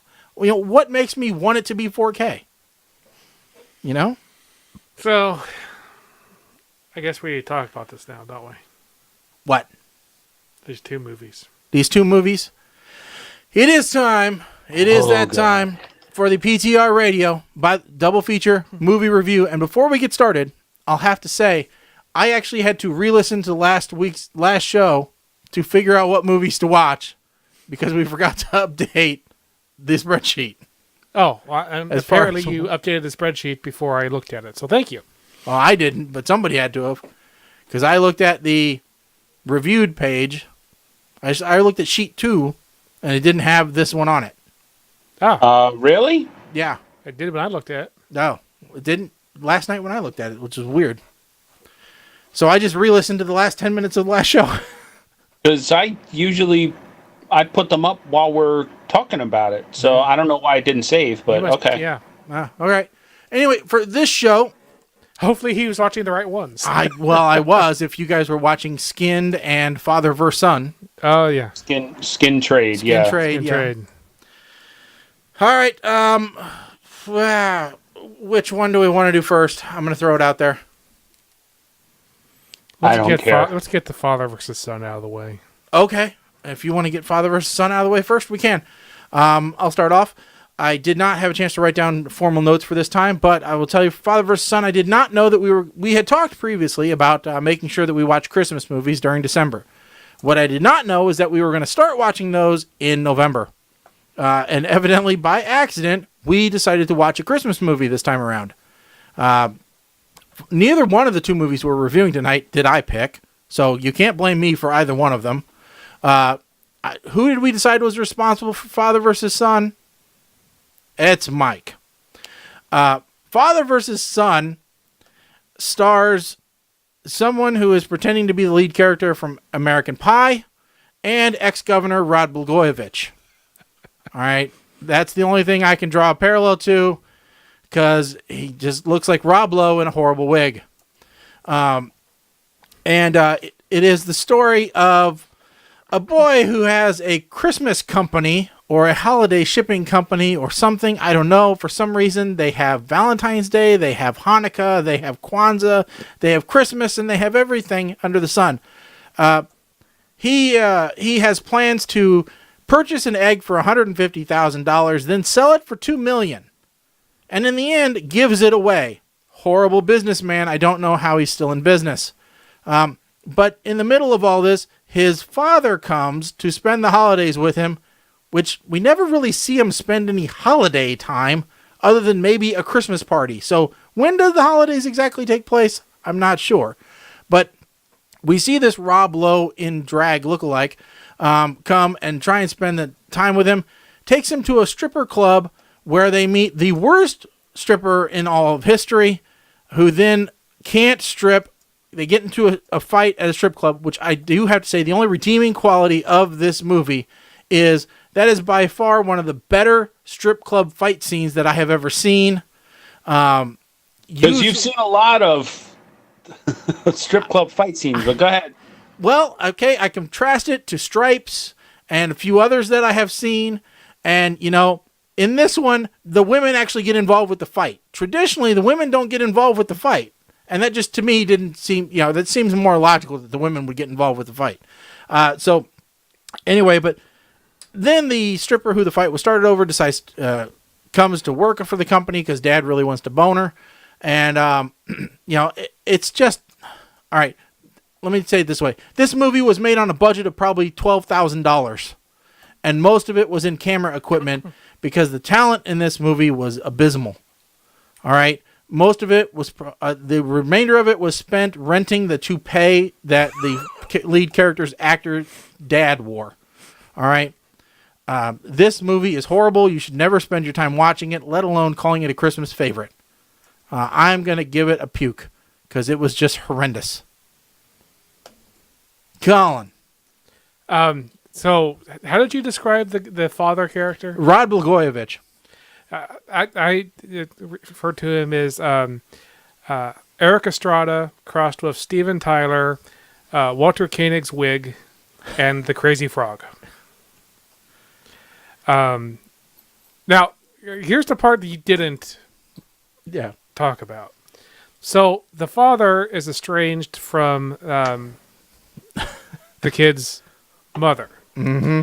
Now, I had to pause, rewind, watch it again, and then go online and make sure that the mother character was not being played by the father character in drag. Because they looked exactly the same. They show up both at the same time, and they obviously didn't have enough money to actually do dual screen, putting the same actor in twice. So, must be a different person, but... I have no idea if this movie was any good or not. I have no idea what Eric Stonestreet was doing there. The only thing I could figure out is this was before he became famous. But this is definite puke. But the father character was so distracting. And not a single character in this movie deserves to live. Okay? The son is trying to rip off this retired crazy Russian guy. The father is... Okay, so if two characters in a movie are going to be fighting over the same woman, right? Mm-hmm. One of them better not be 150 years old. And the other is 12. That just... It didn't work. Especially when the father's character idea of father versus son is, oh, you're trying to get the girl? I know what I'm going to do. I'm going to have the girl raped by a crazy bum. That'll work. So the father character wrote the stupid movie. It's the only thing he's been in. Okay. He's the producer and the writer. And I'm watching this going, actually, a movie with the two young leads and Eric Stonestreet, even without a plot, even without a script, you might have been able to make a better movie than this. But when you add in Grandpa Frog, he's watching the entire time going, is this a special effect? How does this person actually exist? I don't know. Take it away, Mike.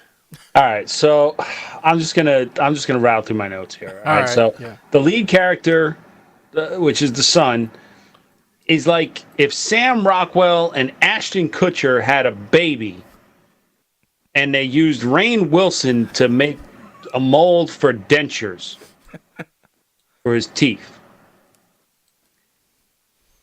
Something about Eric Stonestreet in a bunny suit that I found oddly comforting. It should be disturbing.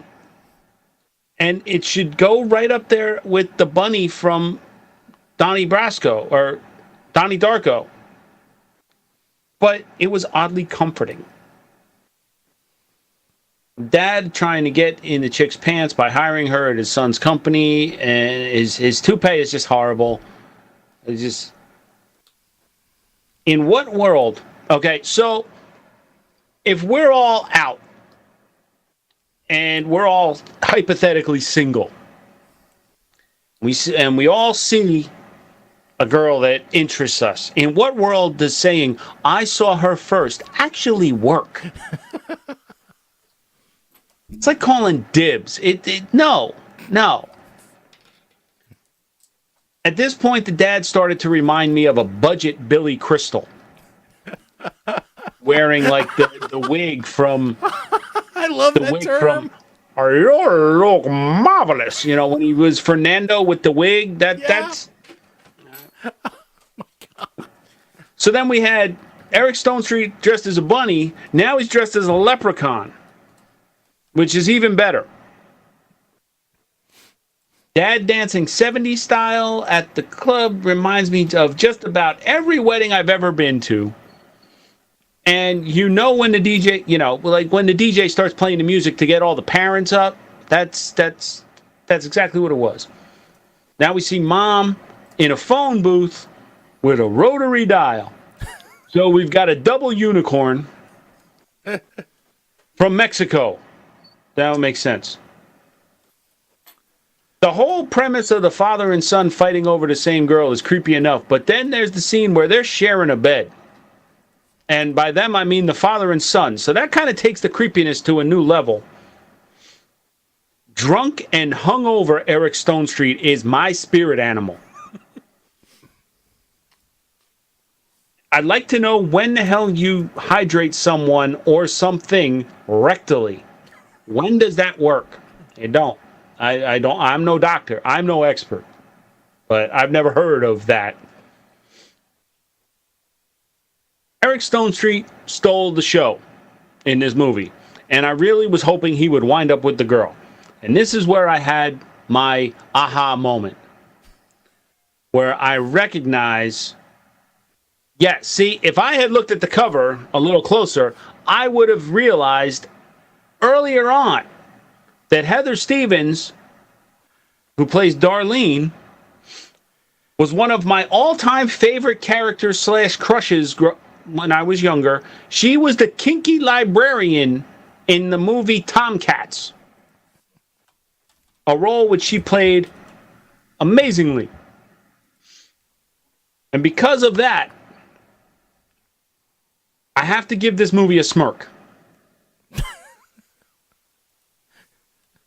I cannot. It's not. I didn't think it was an absolutely terrible movie. I mean, we have seen worse movies.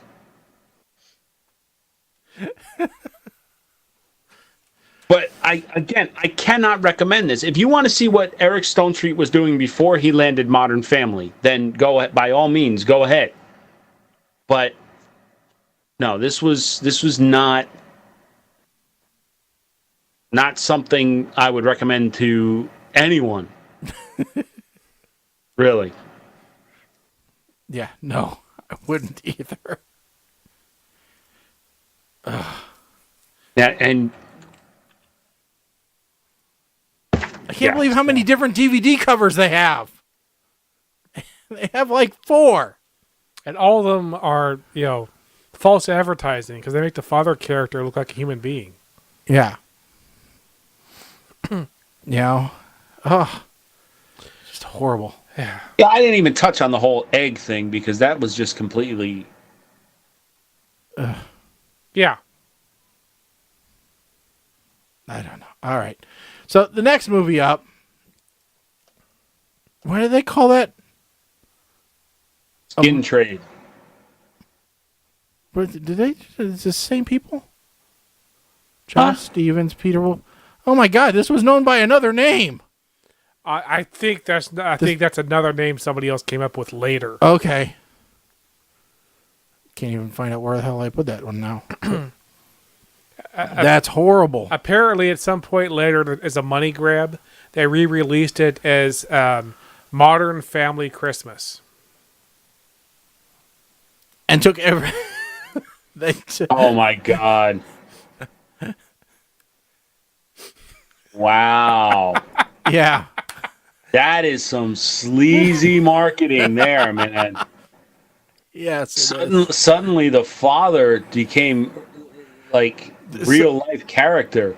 Well, suddenly the 3 main characters in the film go away, and the ancillary character that has maybe 30 minutes of screen time in this hour and a half show becomes the important one that gets put on the cover. Yeah. So what that means is that Eric Stonestreet has become I got blank. Die Hard guy. Bruce Willis? Bruce Willis. Eric Stone Street has gotten into Bruce Willis territory. Yeah, retroactively. Because if you look at this one, you know, look at the contrast. Okay.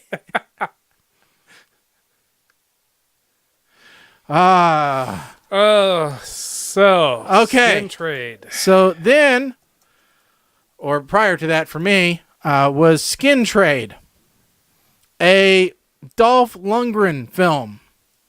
Let me just say, I hope you guys don't mind me going first. No, go for it. Please. I was somewhat happy to see Dolph Lundgren returning to the role of good guy. All right. I did not enjoy him in the last film we saw him in as the bad guy.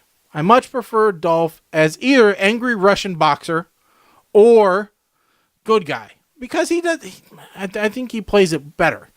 You know, add into it this time good guy whose family is killed via rocket launcher, and then who we find out his daughter is abducted, although he originally thought that she was killed. And may still be killed. You know, the one thing that you have to walk away from this movie knowing is, or get into this movie knowing, is that there are things left unfinished. And they somehow set this up for a sequel that doesn't deserve to be made. All right. I don't know, because I didn't do any research on this, but is this a Jackie Chan film, like made by his production company or something? No. Because the martial arts in it are very reminiscent of a Jackie Chan film. They were made in, not China, but it was made by a crew of Southeast Asian filmmakers. Okay. Because a lot of this does take place overseas or in what they say is Cambodia. But, you know, who knows?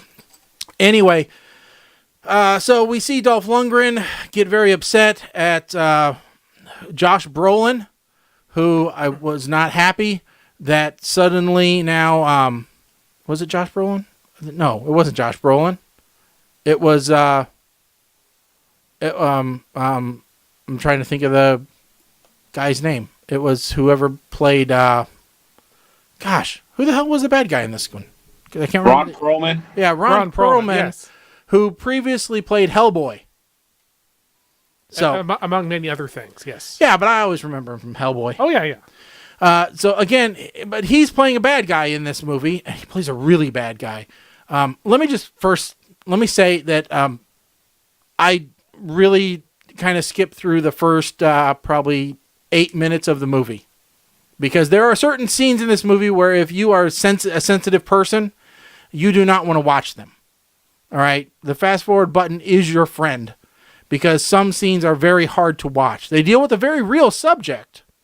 All right? And I will say that they probably do a fairly good bit of exposing that particular, you know, problem, which is the trading, the sex trade business. All right?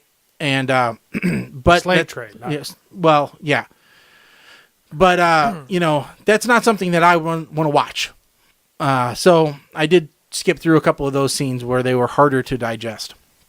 You know, but in the end, you're looking at Dolph Lundgren trying to get payback for them killing his family, and he does a pretty good job of it, blowing up, punching, killing, and murdering. There are some very graphic murder scenes, like when he takes I don't know if it's a letter opener or a or a chopstick or whatever, and slides it into the guy's throat.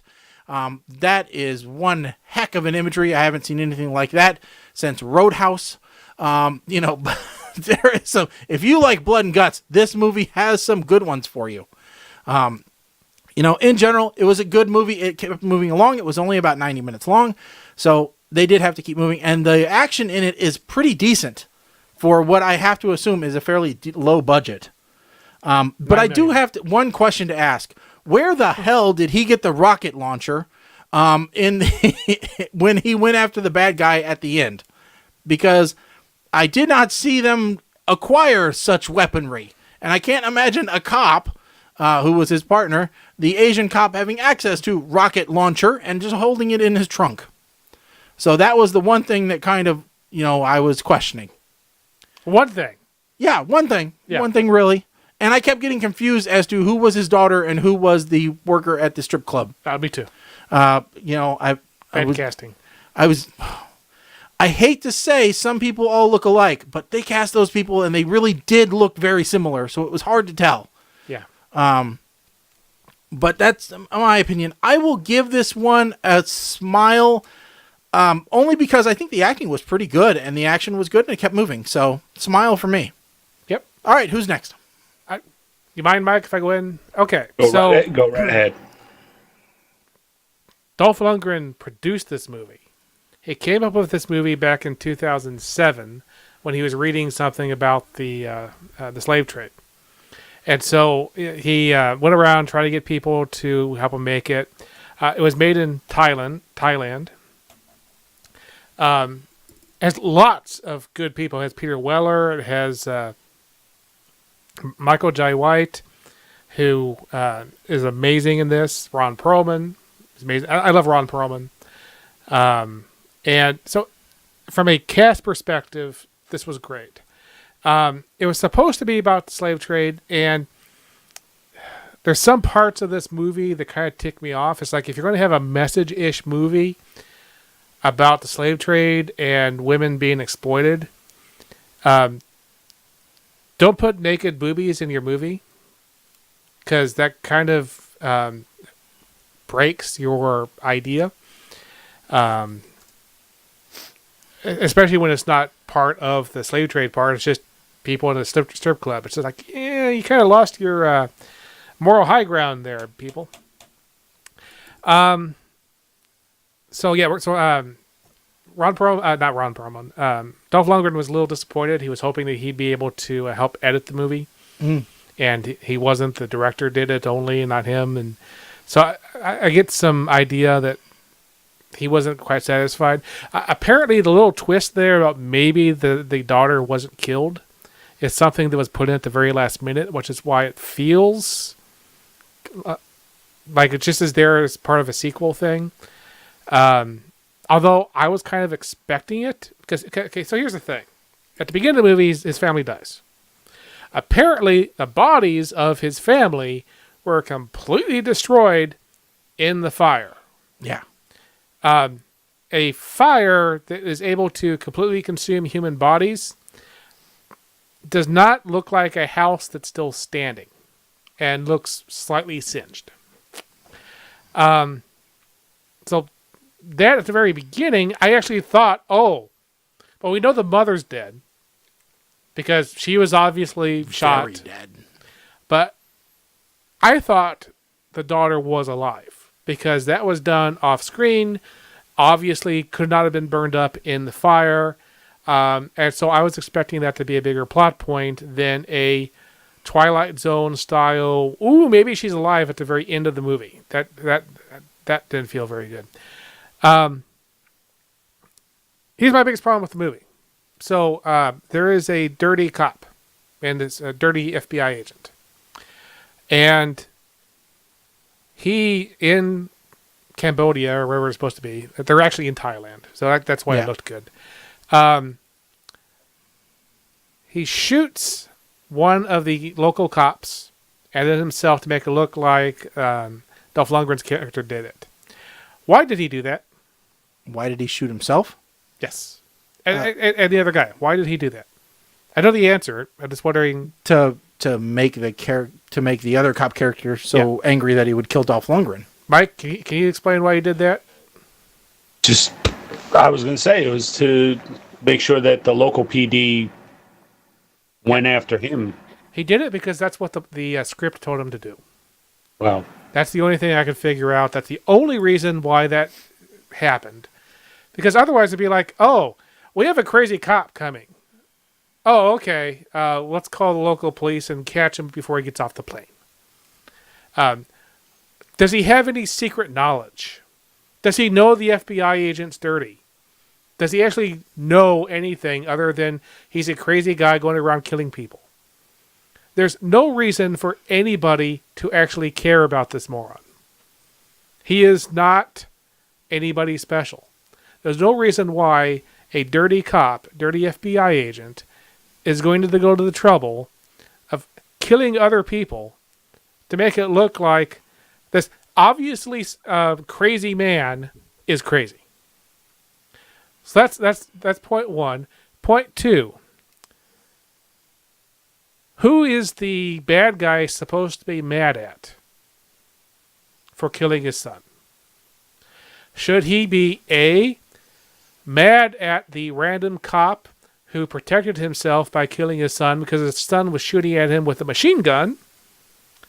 Or B, should he be mad at the dirty FBI agent that he's been paying money to who neglected to tell him that the cops were coming to raid when he was going to look at his shipping container?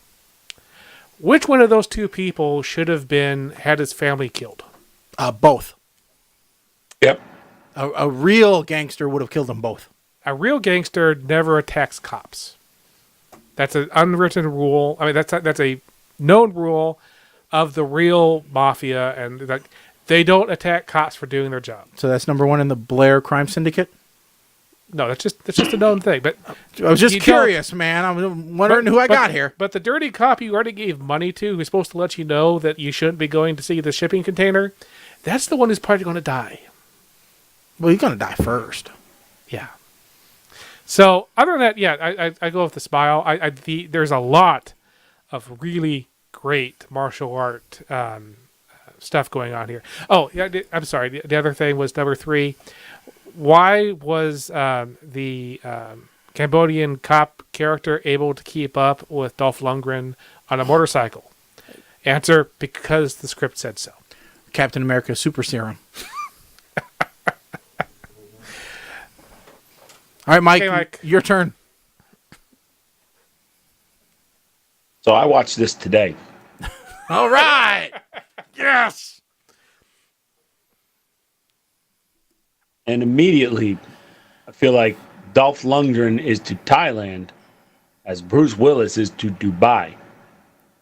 There was no reason for this movie to have been made. And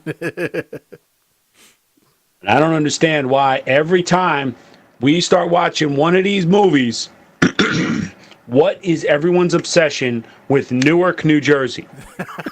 Why does stuff always have to happen in Newark, New Jersey? Well, they know when shit goes crazy.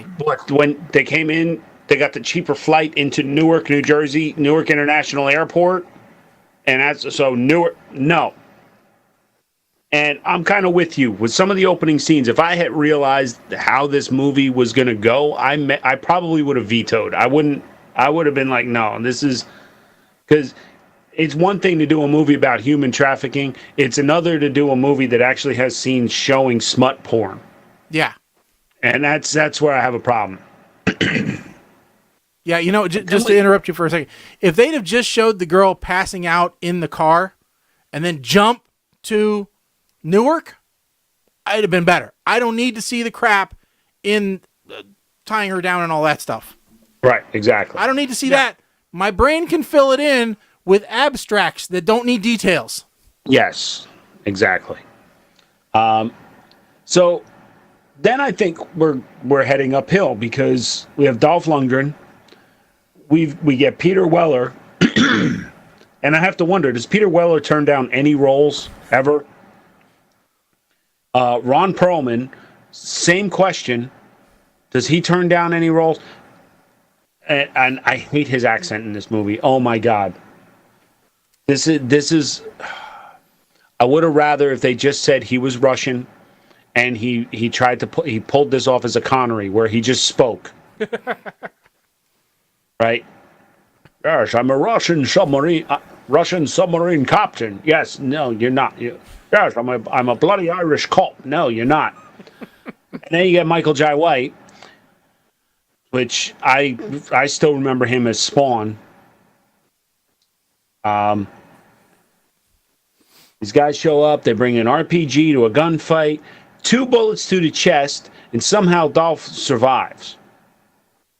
And this is why I say He is not somebody I ever want to mess with, ever. And so the hospital scene, I know that this is taking place in Jersey, but the nurses would have caught on that something was wrong as soon as he disconnected all the leads from his monitors to get up out of bed. And in no way, shape, or form was there going to be morphine stored anywhere that he could get to it. Yeah, it's usually behind locked door. The locked door where you need a key card and a passcode, maybe a retinal scan. Trust me, Jersey's a commie state like this. You're not getting this stuff easily. So then we get another bonus cast member, the guy, Carrie something, who played Shang Tsung in Mortal Kombat. He's played some roles in Pearl Harbor. I mean, he's stereotypical.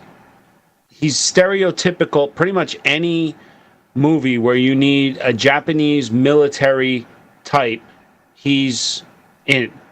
Which, that just proves the cast is well above this movie. The script was just terrible. And it got to a point that all the fight scenes where Dolph is beating up all of these Cambodian guys, these little guys that are half his size, it did nothing for me. I mean, yes, the choreography, Tony Jaa, who I believe is like a Thailand version of Jackie Chan. Yeah. Right? His fight scenes were awesome. But seeing him fight Dolph Lundgren, something did not work for me with this. And I kind of started fast forwarding a little bit.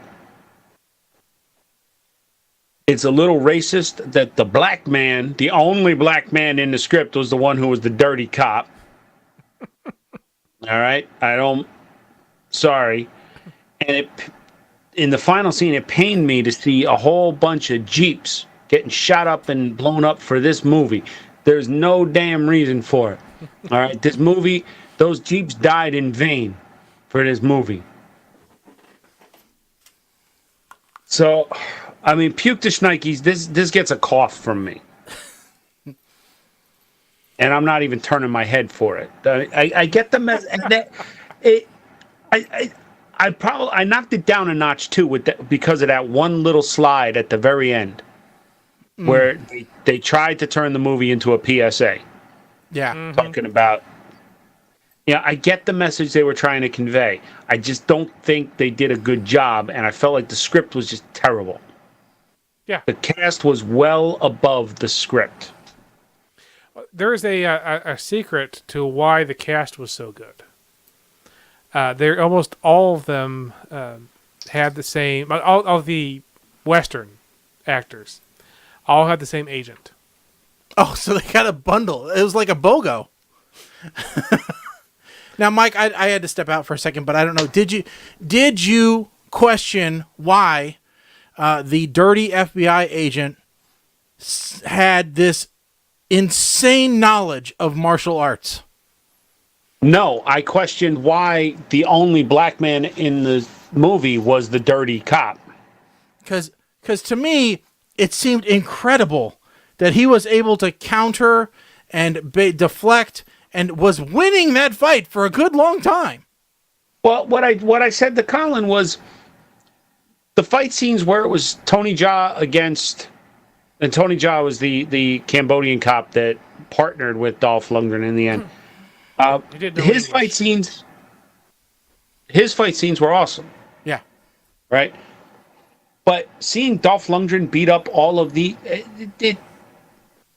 I kind of was waiting, and I know this is beyond racist, but I was kind of waiting for somebody to just scream Godzilla, and because he towered over all of these guys. Yeah, he was twice their size. How could they not find him in the airport? He was the guy that was 2 feet taller than everybody else. Yeah, I mean, I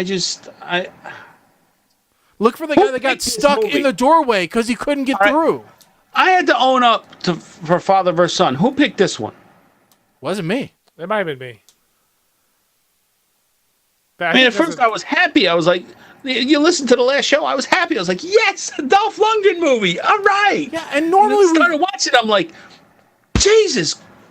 And you look at the Dolph Lundgren history, okay, Kindergarten Cop 2, I think we all pretty much liked, for the most part. Shark Lake, hey, redemptive father story. We like that. You know? Now, the one before this that he was in where he was a bad guy, that was just a crappy movie in general, so we weren't going to like him in that, especially he was a bad guy in a bad movie. Wasn't going to work. You know, this one, good guy role again, I really had hope. But, man, it was hard. It was a hard movie. Now, for those of you that are wondering, guys, what movies are you going to pick for the next show? Well, the answer is you're not going to know until you tune in. Because we have made the decision that since December is coming, we are going to pick at least one Christmas movie. I believe we have one already picked. Okay. Is that one going to be in time? No, that we have one picked for next time. Okay. One picked for this time. Okay, so we need to decide, because there was a question before the show Colin and I both had.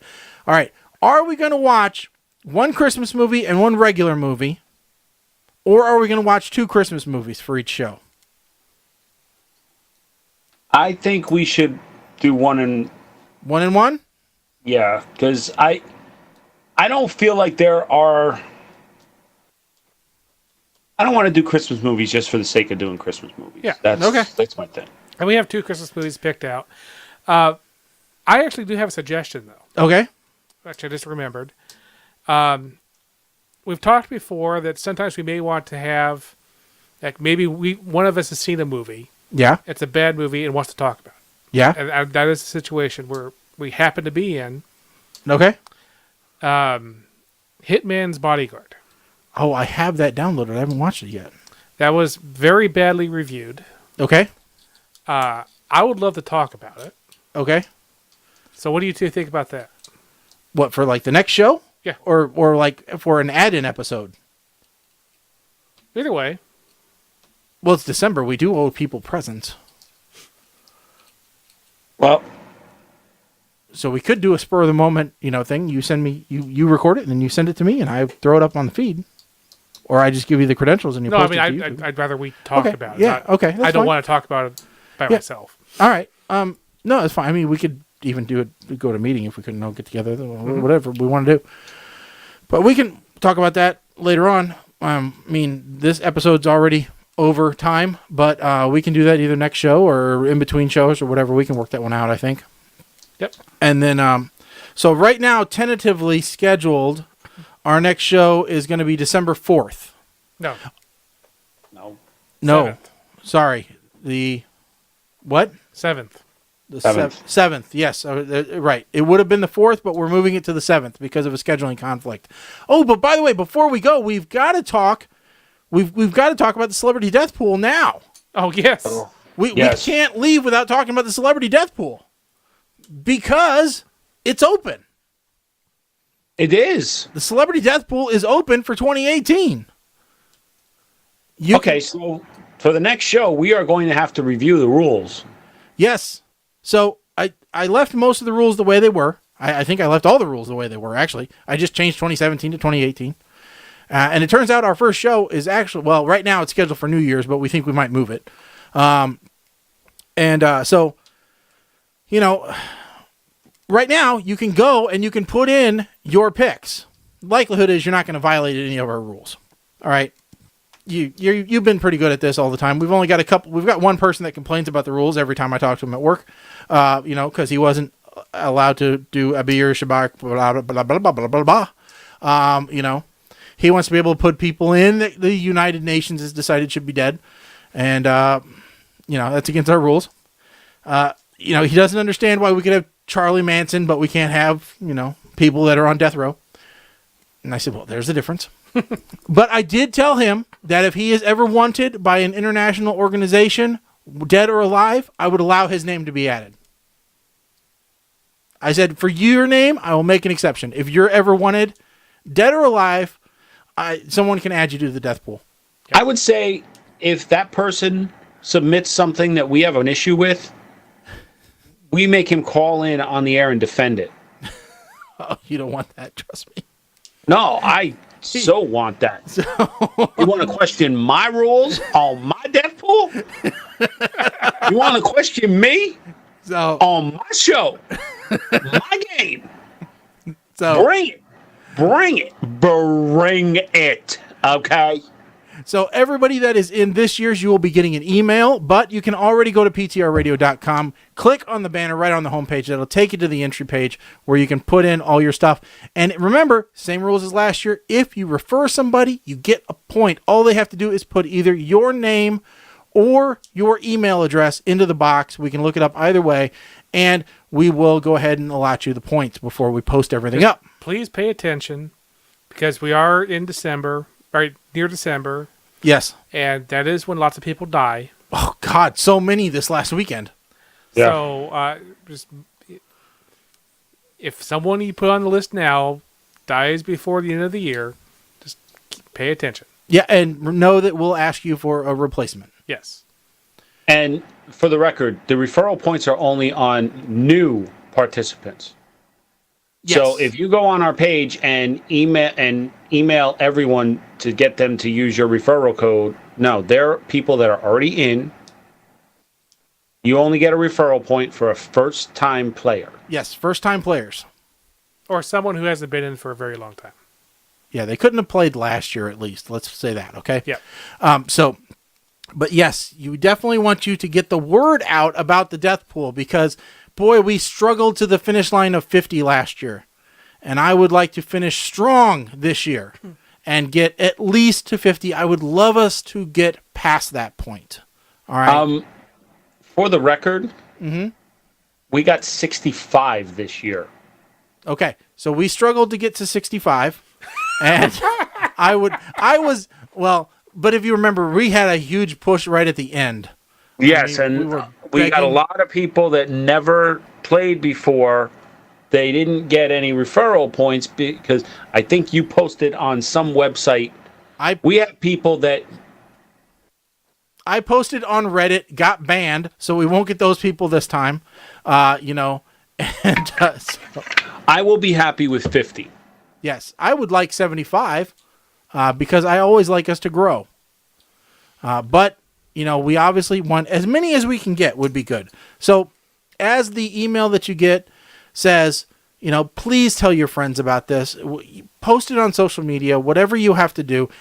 Take a picture of you, posting it, whatever. I want to see this thing grow, and that's what we need to get to. So, like I said, you'll be contacted via email shortly about all that stuff that's coming up and everything that's out there. In fact, you may get 1 or 2 emails about it until we hit our deadline. Right now, it's scheduled for January 1st. So while you're in your turkey coma this week, find some dead people or some people that aren't quite dead yet and, submit your 5. So that's really all I have to say about that until we really get further into it on the next show. But, it's going to be, I'm hoping it's going to be a good year next year. We're really going to put a lot of effort into this. And we still haven't heard back from our last Box of Randomness winner. So if you win the Box of Randomness next year, know this, it'll get shipped out quicker. And we would really like pictures of you opening it. With that said, this has been PTR Radio, and we thank everybody for listening. Don't forget, you can always call up and leave us a message. We'd love to hear from you. 877-787-8822 is our number. Leave us something on voicemail. Who knows? It could get played on the next episode. Follow us on Twitter, Facebook, Instagram. PTR Radio is where you'll find us on all those social media platforms. And as always, the website, www.ptrradio.com, or just PTR Radio, because www is useless anymore. And sign up for the RSS feed. Go to our website, click on the RSS feed, and subscribe, because then you'll never miss an episode. And there's stuff that only gets published there. Like last week, we posted a 10-year anniversary edition of the 8-Man Cometh, or a 10-year-old edition of 8-Man and the Cometh, which Mike, whatever. Mike, did you actually listen to that episode all the way through? Yes, I did. All right. It's a darn good thing we weren't doing bacon beans. Oh, yeah. So, if you haven't listened to that, take a listen to that one. Oh, one more thing. Hold on. I got to do this too. All right. One more thing. We're really going to try and do a push. I'm going to put a post out on Twitter, Facebook, Instagram, everything. We want you guys to review the show. All right. reviewing the show does a couple of things. One, it helps us know that you guys listen and that you like the show. All right. So on iTunes, Stitcher, Google's Android Play, whatever, however you listen to the show, review the show. Even on Facebook, we've got reviews there too. Review the show. Then I want you to take a screenshot or forward me whatever you did of the review. And then we are going to create a list of everyone that reviewed the show. And if you are selected from that list, we will call you on a show night. We will reach out to you and give you 2 minutes to speak your mind. Any topic you want to come up with, you will have 2 minutes of airtime to do it. But the cost for doing that is doing a review. So right now, we have had 3 reviews on iTunes for the last 10 years. All right. We would really like to see some new reviews. So please do a review, then get in touch with us on Facebook, Twitter, Instagram, however, and let us know that you did a review and what it was. So that's what I want to say. It's 2 minutes of your mind. The charge is a review. With that said, you've been listening to PTR Radio, and hopefully you've liked it. I'm Shaggy. I'm Colin. I'm Mike the 8-Man. Stay tuned to all of our channels for more information. Stick a fork in us, folks. We are done. Later.